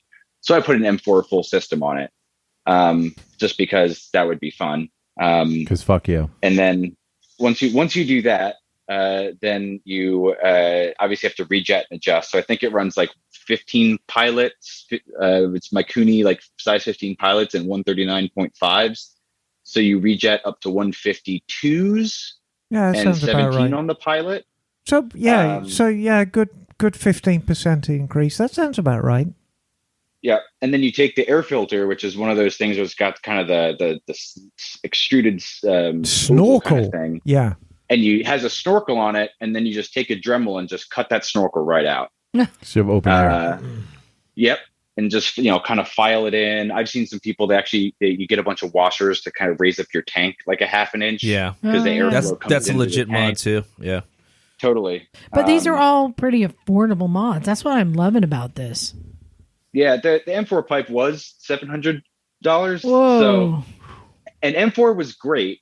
I just did it. I've had this bike for a long time. It's like I resurrected it from the dead. I was like, I feel like at this point it's sunk cost, but it's forever project. It's like I just want to do it to see what it would do. Sure. And I will say M4 was great because they sent me some wrong pieces, and I got on the phone with them and like figured out the fitment, and like they sent me free replacement stuff and everything. So highly recommend M4. It's American made. I think they're in Texas. So they were great. Well, you can tell if they were in Texas. Were you speaking with somebody who sounded like a cowboy? No, I don't think I wasn't, but I think they are in Texas. Oh, okay, very good. Are you going to dyno this once it's all done? No, I've only butt dynoed it, and I will say, anecdotally, holy shit! After I put that pipe on, holy shit! Nice. And then the one thing that is to come that I think I have the parts for, but I haven't put them in yet, is a 4-degree timing advance. Okay, which is just a Woodruff. It's just a Woodruff key. Yeah, that'll wake it up a lot. But remember, if you do a 4-degree advance, it's going to take a little bit away from the mid-range. But that's okay. Yeah. But you'll get that nice smack, like 7,000 revs, which will be really satisfying. Yeah, especially for a V20s, lose power up top. Yeah. Well, I love how people have figured out how to like re-engineer, the power output on these bikes. But it's affordable. Yeah. And what a great project. Because how much are these bikes worth used now, Emma? Well, they vary. I've seen... A couple grand tops, right? Well, no, hang on. What? The Gen 1s are actually... They're quite a beloved bike now already. And if you've got a clean, nice running Gen 1, you can go north of $3,000. Really? Yeah, but that's still pretty affordable. Oh, it's cheap as chips. Yeah. And especially for what you can get out of them. But the takeaway from this, and Zach has explained it so eloquently, there is no single mod that's really going to pay dividends. If anybody says, look, I want to modify my bike to make it go faster, what's the single mod to make my bike go faster? So we'll focus on the suspension. Lose weight. Yeah, absolutely. Yeah. And, but there's this tea. If you go into the dollar store, there's this Chinese tea, and it comes in green boxes. And if you make tea with it, it'll give you just amazing diarrhea, and you can lose weight. You can lose 1 pound a day. Oh my word! It's called the dehydration diet. Yeah, exactly. But no, the single thing to make your bike go faster, really any bike, is suspension work, because they crap out so much. But once you get into engine work... Diminishing returns, question mark? No, I wouldn't say it's diminishing, but people need to think about an engine being a balanced thing. Oh, as a system and not a particular... You really have to have your wits about you and say, okay, how much air fuel am I going to be pulling in? How much do I need? How am I going to get it out? All these things come into play, because all your engine is basically an air pump. It sucks shit in, it does stuff to it, and pushes it out. Are you talking about stoichiometric?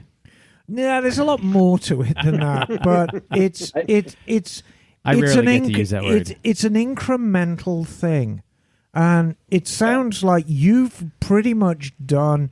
You've done the cams, you've done the carburation, you've done the exhaust. Yep.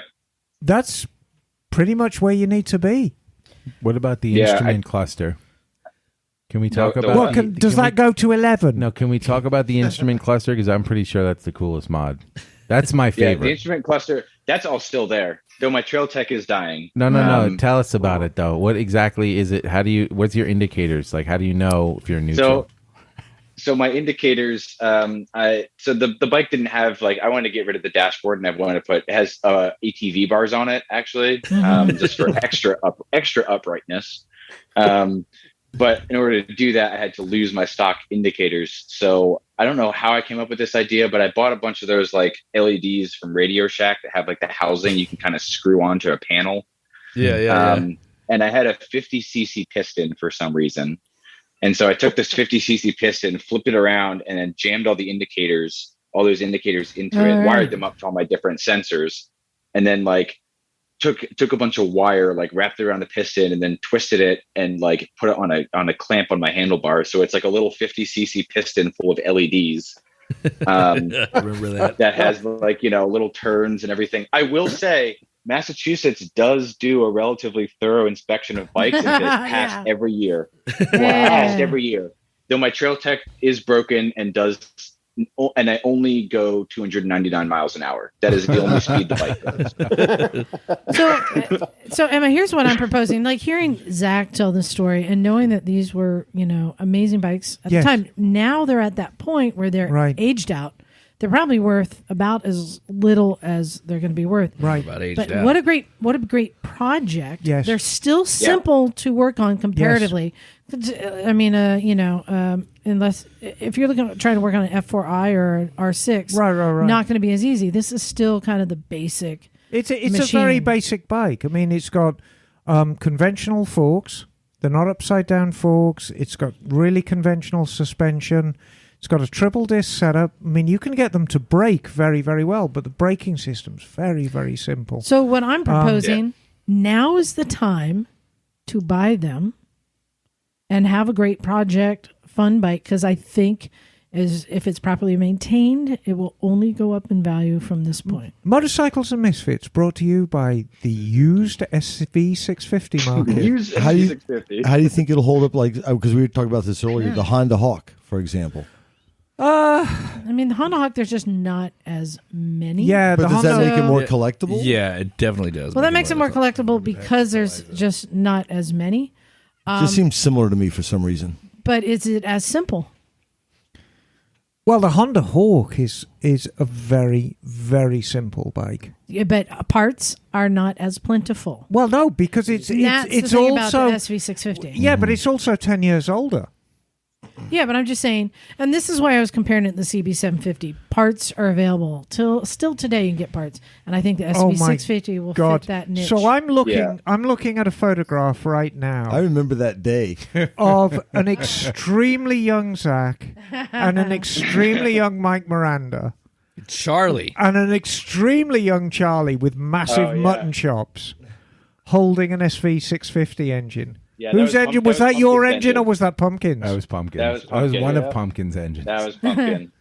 So let me ask you: Is this a good deal? What's up? I did a quick search here in the Bay Area. 2005 SV650. 2005. They want $3,000, and it has 4,300 miles. Yeah. Oh yeah, that's a bargain actually.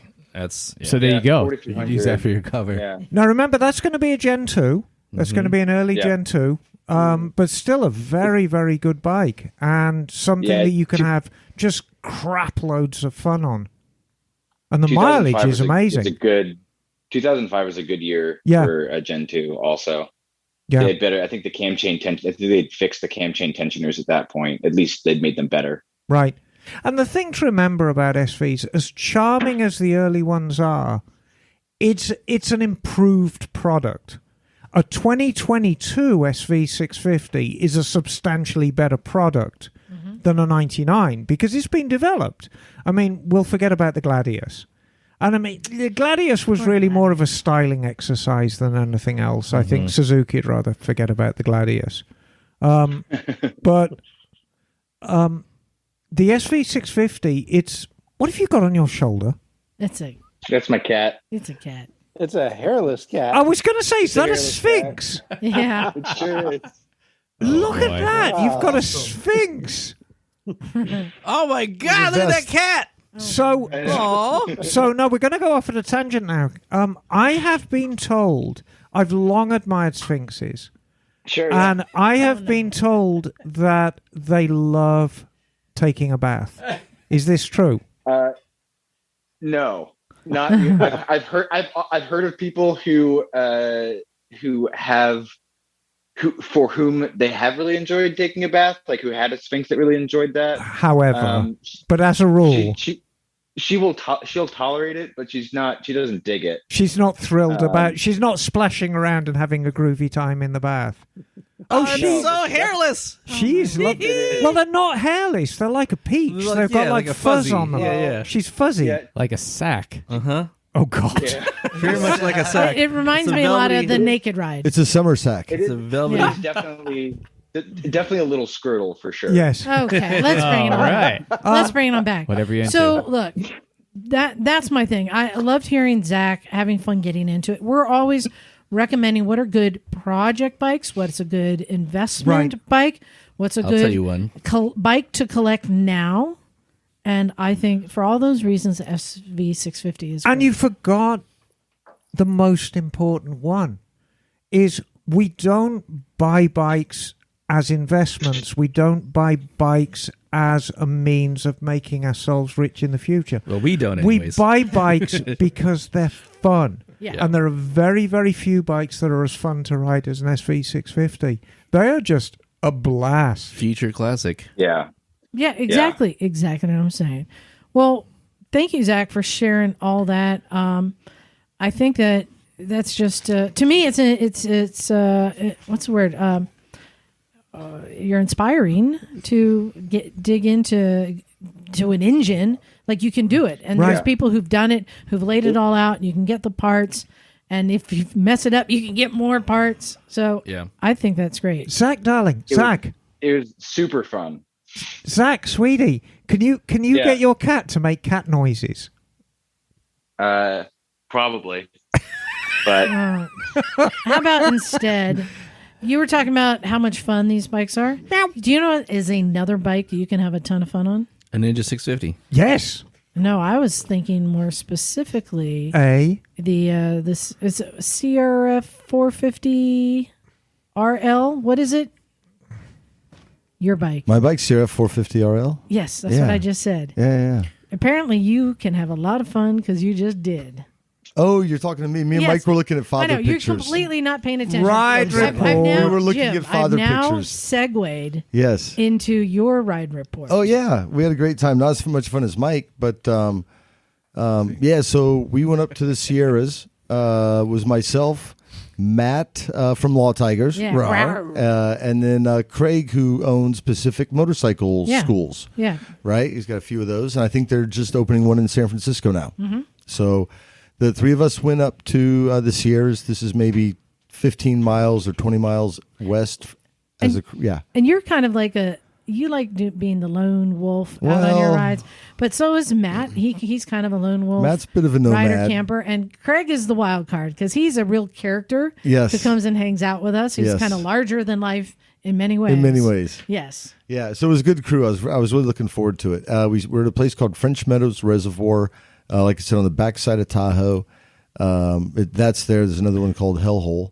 And you're on your 450, and what are they riding? So I got Sierra 450. Craig picked up a Husqvarna 501 that was already dialed in 2016, Yeah. I think. They Yeah, match? already sorted out. That's basically a Mike's bike, right? Yeah, right. Which one? Is it basically your Husqvarna SWM, 500. Yeah, the T510. Right? Yeah. Yeah, and so cool. He had just gotten it, and then Matt had his GS. A GS 1200. Yeah, GS 1200. Well, it's like, wait, how is that going to keep up? Because that's his only vehicle, so that's how. But he does a lot of riding. He also has a adventure tour company that he does stuff. So he's very Breaking capable. away adventures. Exactly. I've been on the trips; they're great. So it was three of us, and there was a campground up there we found at French Meadows Reservoir. There's a few. Highly recommend it if you're in California, want to visit. It's about 5,000, a little over 5,000 feet. Beautiful lake. You could swim in it. And this was pretty remote, right? It was pretty. I got there on Wednesday around noon, and there was nobody. I mean, nobody. Which is why it was perfect. Let's get to the naked axe throwing.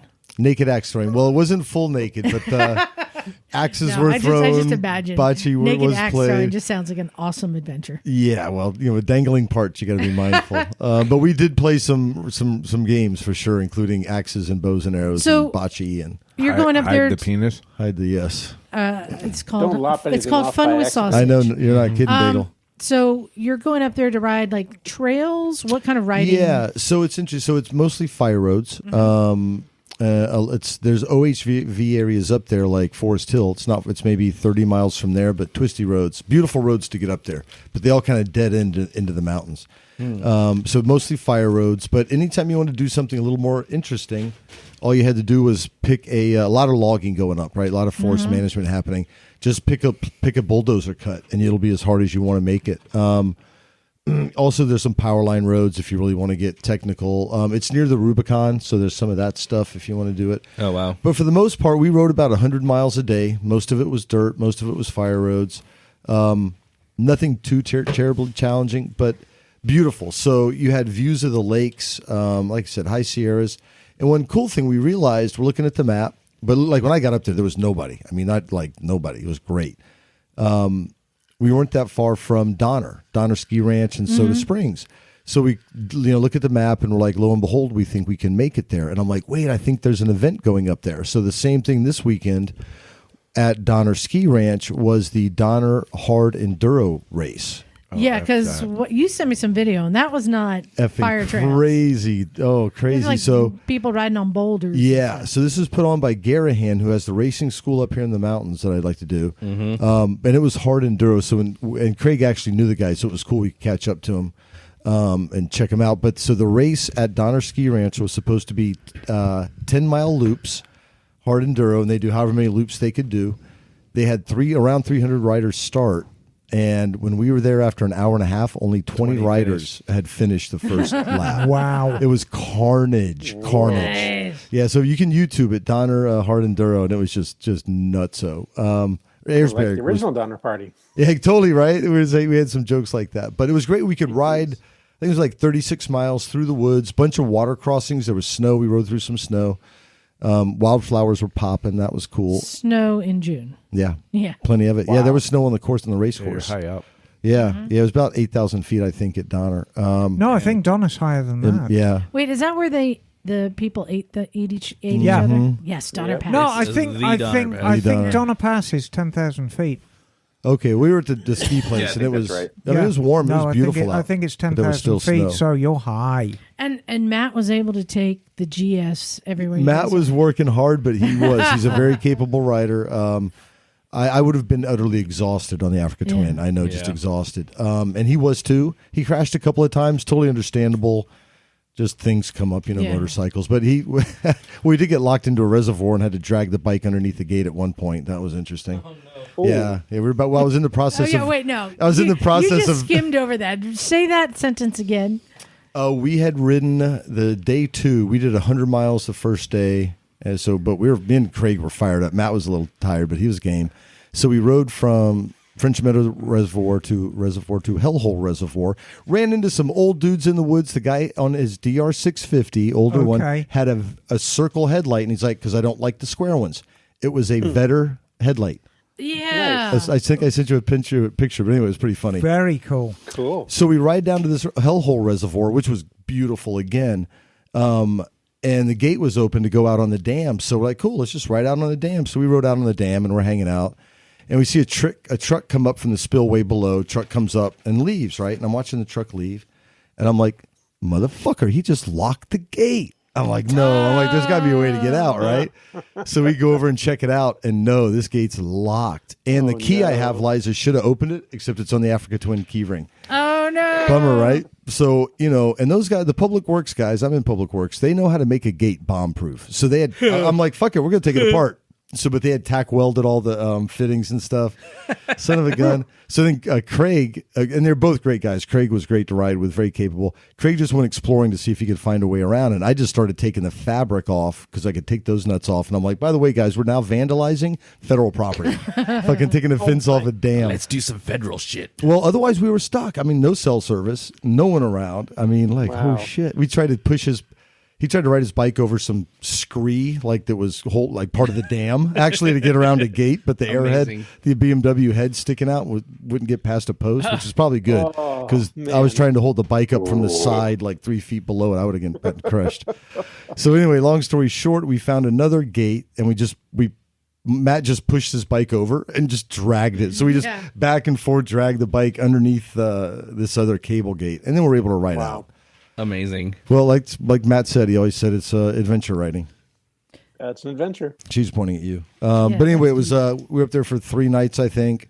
Stars were beautiful. Didn't see any bears. Highly recommend it. Sierras have so many lakes and so many beautiful places to camp. I highly suggest it.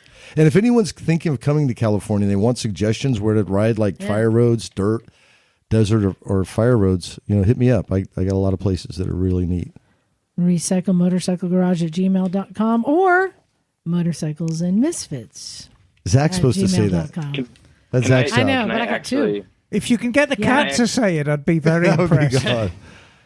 Can I actually lodge a request of any listeners who happen to know really good roads to ride in Western Massachusetts? If you want to send me any information about that, that would be great. I was a little spoiled living in Santa Cruz, and I've had a hard time finding good riding out here. This is street riding, right?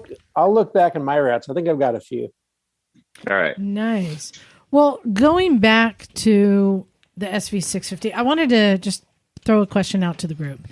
I was thinking about how they used to be everywhere, and then you see them less and less. Right, because everything's getting old, Liza. Well, it made me think, what are the causes? What creates the death of a motorcycle? Emissions. We got it's some. all emissions.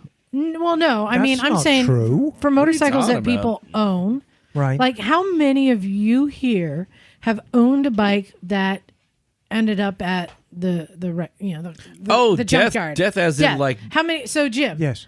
What did you? You were the last owner of a bike. What happened to it? The KLR 250 fell into a fetid mud puddle and was utterly submerged, and I rode it out. Oh, what destroys a motorcycle? So in your case, the motor blew up, and the cost to repair was higher. Yes, than cost the to value. repair was more. Yeah. Who else has had a bike that they were the final owner? Emma, what was? Gosh, well, going back to England, I had a 250 Kawasaki, and I just wore it out. It was as simple as that. And the cost of repair was so high in comparison to the bike. And the thing is, there was a lot of deferred maintenance. Mm-hmm. So, the chain begins to wear out. Well, you haven't got money for a new chain. So now you take a link out and get it forward again. And now you're taking out the chain and sprockets. And then the tyres start to wear out. Money for tyres. Now you got ball tyres. And then, the engine starts rattling and so on and so forth. And you just get this massive bill, even doing the work yourself. And it's like, I can't afford this. So I'm going to call that, I mean, in some cases, it's neglect of maintenance that gets to a point where the cost to repair is higher than the value. So off to the junkyard it goes. And then... Okay. Could I speculate? Well, she was in mid-sentence. Let me see. Sorry. Wait, and then you can speculate. And then off to the junkyard it goes. Yes. And then you lost it. You had it. You were there. Yeah, exactly. That's it. Okay. I think she was All done. right. Sorry. I thought I had go. it timed. Yeah, go for it. So, as you said, the 650, there's a plethora. Yes. And now, where are they? Exactly. That's my Well, question. things just get old. When was the last time you saw a Ford Taurus on the road? When? Well, okay. So And those fuckers were everywhere. This could work for that as well. Yeah. My idea. And I have no facts, no data. A lot of beginner riders would pick up the SV650. It was a great price, even brand new. Mm-hmm. And the Ford Taurus was handed down to kids that started to drive. So what if all of these bikes were killed by people just learning. By first timers. Yeah. So- And I mean, that's largely true. Yeah. So there are bikes that get totaled. Yeah. Right. They crash. Has anyone here had a bike that they crashed and Yes, was of course. totaled? Off to the junkyard it goes. So that's a death. So we have deferred maintenance or neglect, Right. and then I've bought a few bikes that were totaled. Right. and then the other thing that I think happens is once a bike gets down in value, you get people who buy it who don't know how to maintain it. Right. So out of pure abandonment, which is different than neglect of maintenance. Neglect of maintenance might be a bike you're riding every day, but all those things need to be done, just too much. In the other case, abandonment, people who just leave a bike in the backyard because the battery died. And now the carburetor needs to be cleaned. Now the chain is rusted. Now And the the tank's fuel full of lines. And mouse now nests. the tank is rusted. So just pure abandonment. Yeah. So those are three main things. Can you guys think of anything else that causes death of a So, motorcycle? I mean, while we're on the subject of an SV650, there are bikes with inherent problems, like SV650s and oil consumption. And that took out a lot of them. I think if you were to take all the SV650s in America and then you say the attrition rate and express as a percentage how many went to the junker because of an engine failure, because of low oil, that would be an amazingly high percentage. That's deferred maintenance. Well, yes and no. Well, I mean, but it's still, an inherent problem. I'm putting it in that category. Yeah, okay. Theft. Right, a lot of times bikes get stolen and then kind of fucked Inner up and cities, abandoned, right? theft is a really Theft, big problem. Stripped, theft and stripped. Theft and stripped, theft and abandoned. Yes, Yeah. stripped, Yeah. parted out. Vandalized. I didn't think of that. So I Set thought on of fire. one. Oh yeah, well, Yeah. I thought of one. This doesn't happen this often, but there are certain bikes that go unsold that sit in the warehouse at the dealers in the crate Right. Oh for yeah. decades. I think that's a very small number. I know, but I'm saying, but they go a for very small decades number. to a point where nobody wants it. And what are they going to do with all these, these Yeah, these Harley Street 500s that didn't sell? Where do they end up? You know what I mean? Well, what about you see these pictures of the junkyards, like, I don't know, Arizona, say, for example, and it's just like a huge yard of nothing but old rusted-ass bikes, some giant outdoor collection. Well, hoarders, and then Yeah, that that becomes kind of thing. That becomes like abandonment again, Abandonment, I think. yeah. And is there anything else? Are we missing anything? Aliens. Definitely. Space aliens. Definitely aliens. What was that, Bagel? I mean, I was going to say weather, but that's That's wear and tear. yeah. But like the Yeah. bike is left outside, even if you're riding it, that will end its life prematurely. Right. I am proud to say Bagel said prematurely. I cannot think of any bike I have owned that I did not pass on to somebody. Right. Yeah. I have not been the death of a bike, and I am proud of that.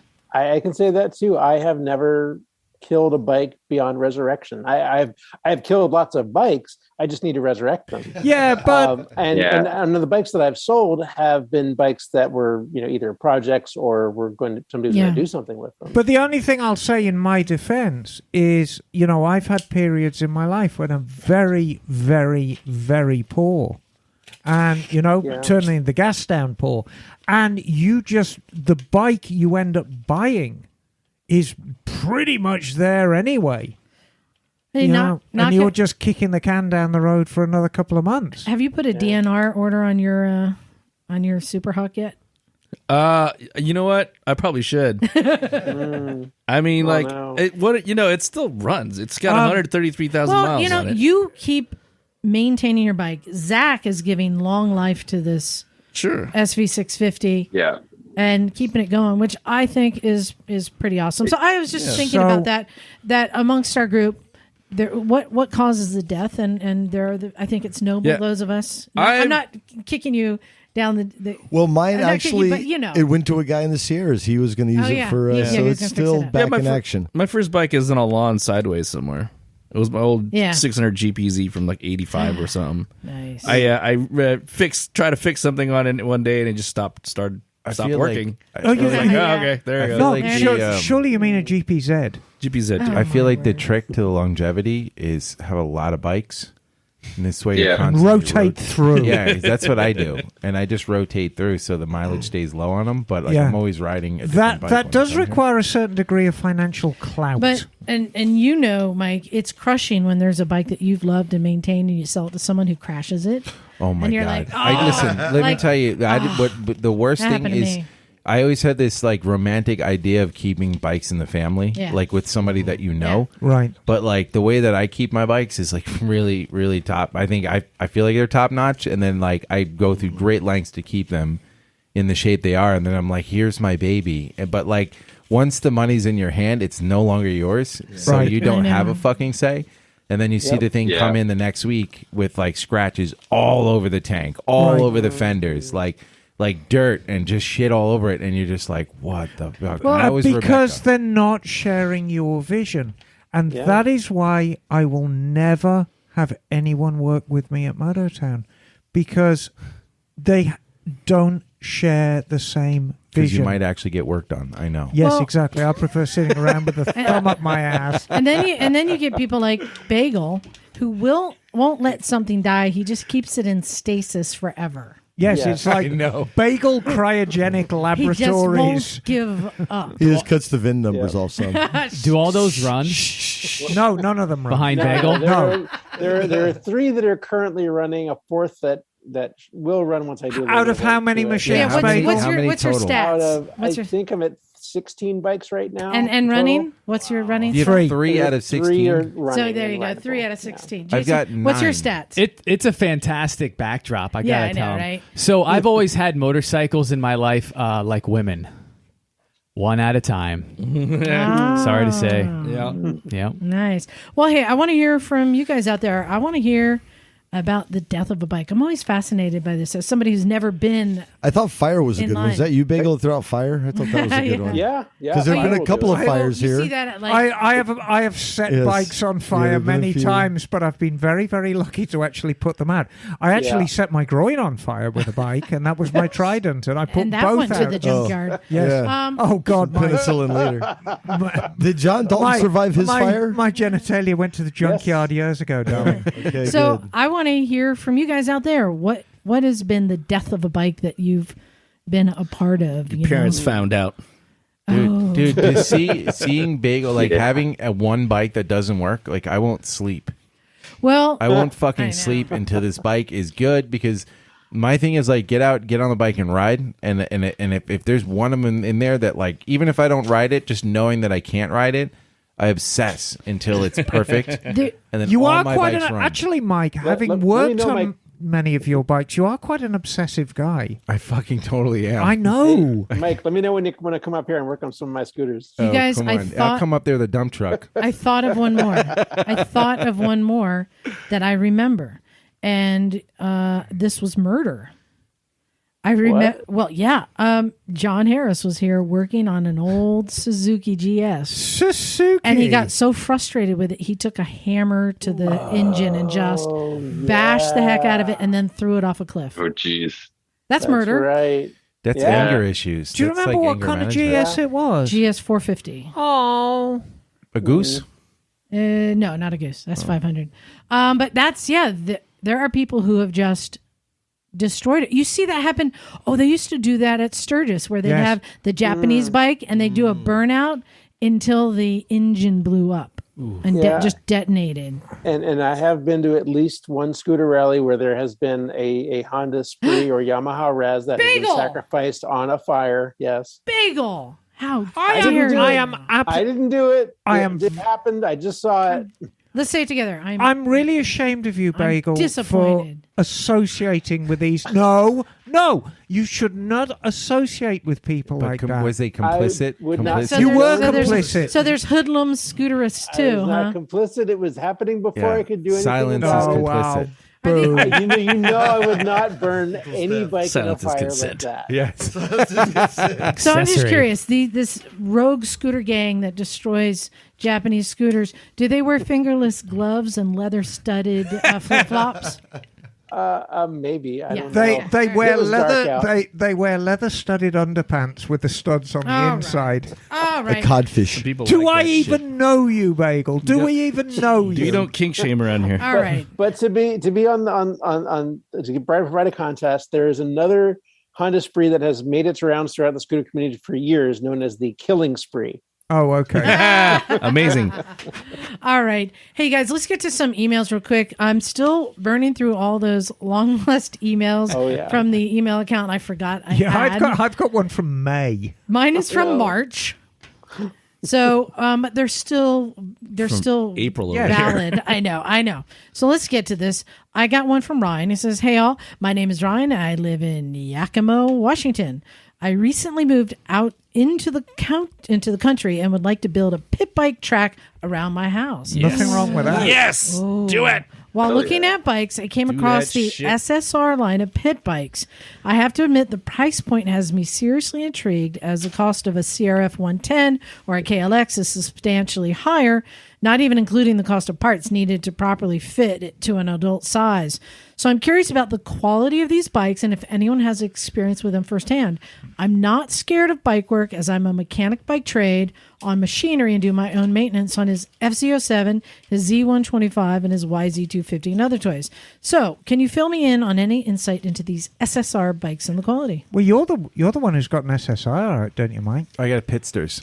Well, it's pretty much the same product. When Emma, you checked out the SSRs when at Yeah, Expo. I mean, I'm pretty nonplussed by the whole thing. I mean, it's a very, very easy cop out saying, yes, I can do my own maintenance. And, if it requires a little more maintenance than a contemporary Japanese bike, I'm prepared to step up and do that.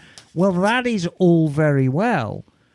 But if you have fundamental problems with quality of parts and the thing just isn't reliable, I don't know. I mean, you've had a mixed bag with yours, don't you, Mike? I mean, you've gotten it reliable, but it's been quite a journey, hasn't it? Yeah, speaking of which, I actually got to get that 110. I'm thinking about swapping the carbs on it because I'm so fucking tired. I keep tools with me everywhere I go to clean this carb on the part of the So that really answers the question before we start. I mean, if you've got fundamentally shitty components... But hold on. Let me just say, so to answer his question, I don't the Pitster Pro are the ones that I have now. And I had a cheap Chinese little 125, which was fun. But the price difference was double the price for the Pitster Pro, and there's a reason why. I mean, it's a solid platform. Right. All the components on it are good. Like they're heavy. It's a heavy bike, right? And because all the parts are steel, there's no like little cheaply welded stuff on it, right? Like these things have been smashed up, and they still get up and go. The Chinese bike, however, one little crash, and even the foot pegs, they're like aluminum. Yeah. They're straight up just like deformed. Do you mean aluminium? Yeah. Oh, geez. So Ryan, assuming that you may have already... Pitsters are pretty No, he's awesome. already bought SSRs, Please. and right now he's Tell me to get some blubbering. fat tires. Please email us back and let us know what you got. No, he already bought them. We've upset him. And Emma, you have one there to This read. is from Michael Dolphin Jr. Hey, Michael. Hey, Misfits, it's Dolphin from Colorado again. Just here to argue the 500 project bikes. The first one I got in 2020 was the Yamaha R5 350. Been sitting for 14 years, and I got it for $200. Ah, nice. Now, that is not a realistic price, and we're going to come to this in a minute. This is the $500 project bike Yes. email. Yeah. Carb kit for carb kits were $20, tires $150. Cleaned the tank out, cleaned it up, put 2,000 miles on it. Before I sold it 2 months ago for $2,500. Oh. Nice. Now that's Not a bad. more realistic price, Okay. and we're going to come to how he does this to buy a 2022 KLR 650 or the Honda Valkyrie I bought last June for $500. Oh, yeah. I remember that. It'd been sitting for 3 years, rebuilt all 6 carbs, changed the oil, and I've put about 1,500 miles on it. The projects are out there. You just might not be able to find them easily on Facebook Marketplace or Craigslist. I've just talked to people, and they kind of let me have them. Here's some pictures to show they're not junkers either. Granted, they need a lot of polishing and cleaning. And that is all very well, Michael. However, neither of these represent realistic price points. I think the point that he got $2,500 for the R5 is huge.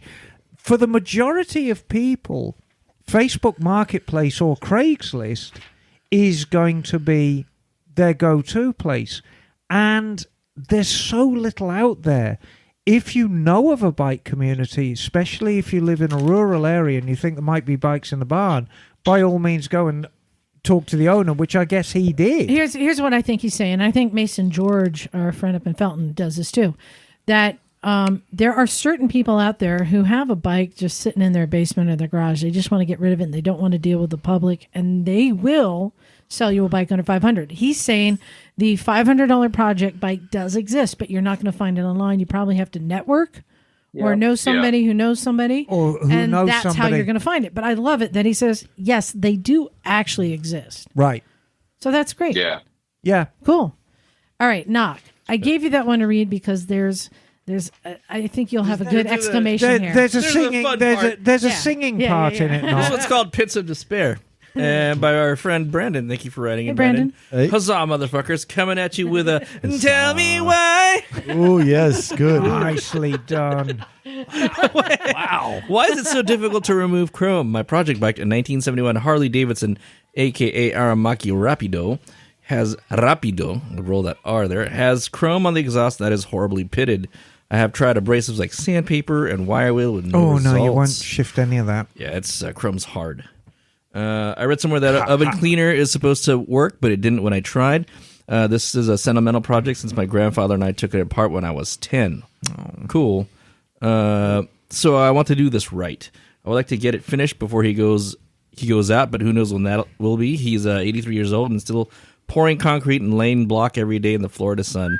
I guess that means he'll either drop dead from a stroke any day now, or he'll outlive the sun. Here's to Iron Grandpa, who will outlive the sun for sure, man. Thanks for any help you guys can give. Brandon from North Carolina. So, Emma, is this a case where you have to take it to a shop that has an acid bath? Yeah. Well, no, it's not an acid bath. It's reverse electrolysis. Oh, okay. The only way to get chrome off is the same way that chrome gets on. It's through electrolysis, and it's a reverse process. Yeah. And so you've got to get what little chrome there is stuck. You'll never get it off. Couldn't you do that in your bathtub? Some jumper cables? Sure, why not? Let's go. Let's go. This is Florida. We'll be hearing a Florida man's story about a man trying to reverse electrolysis. You know, in his bathtub. some of the chemicals involved include cyanide, and I'm sure this is Florida. This is a perfect place for Florida. A perfect project for Florida. You know, it's all cyanide related. My advice what was the young man's name? Brandon. My advice to Brandon: look, it's not the most common bike in the world, but there are plenty of places out there that do specialize in parts for Rapidos. Mm-hmm. Just buy a new downpipe and exhaust. It might be cheaper than actually. Yeah, it's going to be cheaper because getting the chrome stripped off that and getting it re-chromed, even in Florida land, is probably going to be $400 or $500. Mm-hmm. And you want to do it right, just get a new one. And if you go on to there's various forums who's doing Air Mackie parts these days. I mean, Air Mackie is still in business, as Stacey London will tell you. But there's plenty of places you can get bids. Yeah, another thing too is that if the rust is really bad on the outside of the pipe, it's also probably really bad on the inside. Well, that's true. So there may not be a lot left. So it might be worth replacing anyway. The gentleman I use for chroming, if the pitting is too bad, there's always the caveat it won't come out too well. Mm-hmm. And that Benelli Quattro had just the most disgusting rusty pipes. And they came out okay, but it took a lot of copper. You have to take it to a chrome shop. Yeah, it's got to go to a chrome shop. Yeah. The chrome has got to be stripped off via reverse electrolysis, and then the metal prepared, and then new chrome put on, or whatever you want to do with it after that. Because it's not just like they don't just put chrome on; they put a layer of like a nickel or something underneath, right? Or it's nickel copper chrome. Yeah, there is another option. Brush painting. No, with a roller. I've heard. Well, maybe someone else. Tin foil, and then you can make a hat out of it. No, if you go down the railroad tracks past all the tourist stuff back into the ivy, yes, I've heard that there's a woman back there, yes, who can suck the chrome off. Wow, a tailpipe, trailer hitch. Wow, but, a tailpipe, same thing, right? That's Knock. Any comment? Yes. Her name is Sandra. Ask for Sandra. She has a fucking name. Her name is Toofus. Her name is your mom. I can give you a name. That's all All I can right. do. I think we got time for one more. Bagel, do you have something there? I do.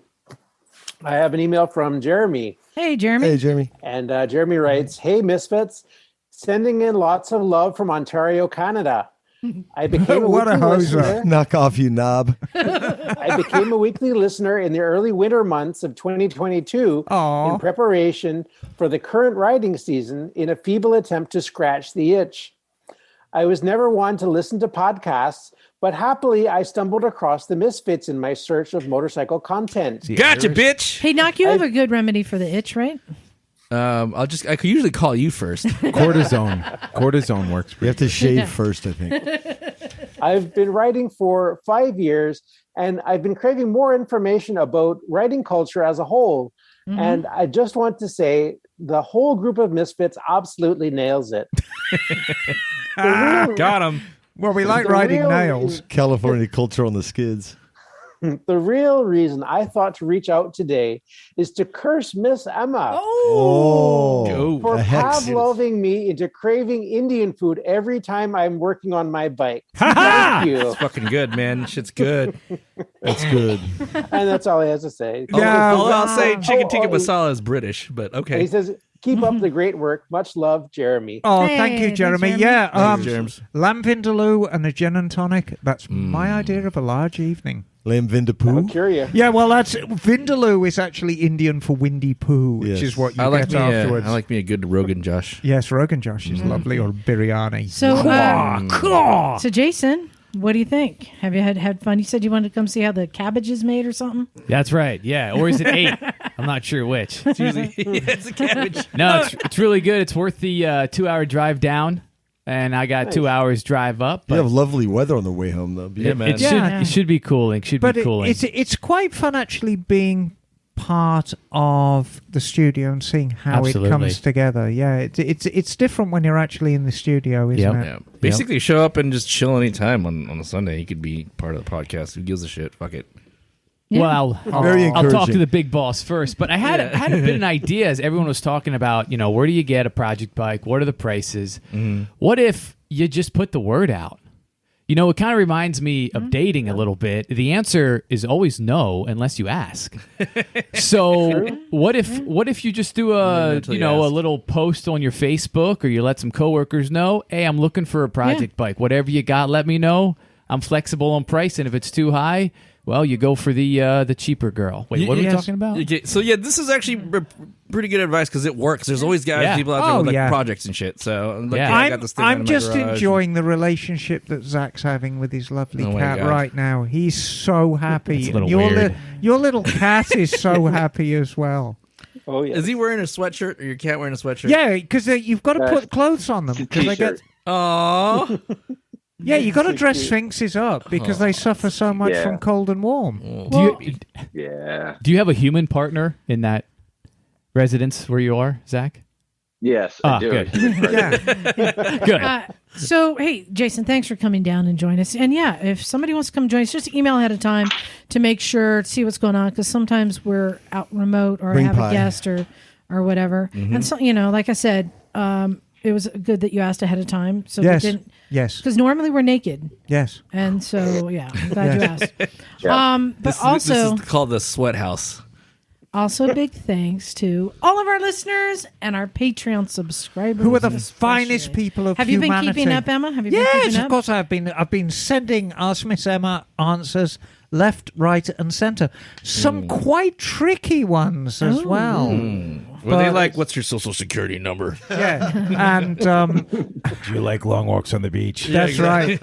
I like long walks on the beach. You could probably sell your feet.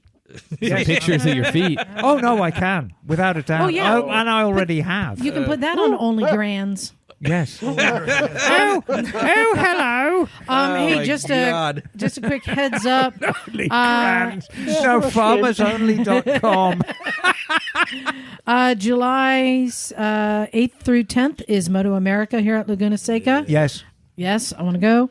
And then the following weekend, July 15th through 17th, is ARMA. racing, which we've had a lot of fun. at. You going to that? They have added flat track. There's a bunch of stuff. Wait, 'cause- what? There's Arma. flat track in Remember Arma? last year Dirt they bikes, did the vintage motocross, trials which and was shit. awesome. Yeah. Wait, this Now is in they're- Laguna? Yes, Yeah, they've added in the flat field. track. There's a fucking field in Laguna Yeah. that they can do Yes. flat track on. They're They did doing motocross up on the motocross. hill, and they're adding flat track this They year. just Okay. plow a fucking Now, field. It's when great. All right, I is- want to see the flat track. When is King Yeah, of the for sure. Baggers? That's during Moto America. There you go. July 8th through 10th. And then the weekend after that, July 21st to 24th, AMA Vintage Days. Tra-la-la. And one of our listeners is hooking up Moyne with a CR250 two-stroke to race in the Yeah, motocross. awesome. So I'm working on getting Moyne That is rad. scheduled for the motocross Let's go flat races. track, guys. Let's go flat track. All right. Let's go flat track. Bop, bop, bop, bop. Exactly. So a lot coming up. Hey, and hopefully if you're going to come to any of those events, come hang out with the Misfits. Yeah, man. absolutely. I think either Matt or Craig had mentioned they might be camping for Moto America. So if you had an interest in camping at Laguna, there will be cool people to chill with Camping's chill at Laguna because it's close to Well, amenities. when the inside lights it. go down in that California town. So the Jameson Museum, we're putting together a display for motorbike weekend Oh, cool. of vintage and classic bikes. AMA So or I'll be Arma? there. Oh, sweet. Which You're one? still Both? Oh, cool. Yeah, both. 'Cause I might You're still go to connected both. with those people. You're like Yeah, the of course I am. consultant. Oh, okay. No, I'll never be not involved with the Jameson So a lot Museum. going on. Jason, Gotcha. maybe you want to come back down again. Yeah, I might it'd be a have good to. There's a weekend. lot going Yeah. So I think that's group a ride down show. there or Hey, something. Zach, thanks for coming on and sharing Your cat. All your- Yay, Zach. your mods to the Thanks SV650. for sharing your baby. Meow. Oh, jeez. All right. And hey, again, happy Father's Day to all the fathers here, and especially to Mike, who has to go home and deal with why did he leave in the middle of Father's Day Papa. celebration. What about Because- Shout out to the people who turned out all right despite their shitty dads. Yes. Hey, Zach, do you want to try this next part? Yeah. Oh, am I supposed to tell them how they Yeah. can reach you? Yeah. You can find us online at motorcyclesandmisfits.com, on Facebook at Recycle Santa Cruz. Send us an email at recyclemotorcyclegarage@gmail.com, and don't leave us a voicemail. That's disconnected that's apparently. Nicely done, What was Zach. the order pizza thing we used to do years Oh, ago? God, that was, yeah. All right, so Jason, I think you're going to figure out what's about to happen. So thanks, everyone. This is Liza. And Jason. Emma, darling. Your mom's house. Bagel. Nigga Jim, son. Mike. Zach. All right, Bagel went rogue. That was awesome. Oh, sorry. It's all right. Bagel went All right. ragu. Thanks, everyone. Poo poo. We are out of here. Cool. Let's go Cool. flat track.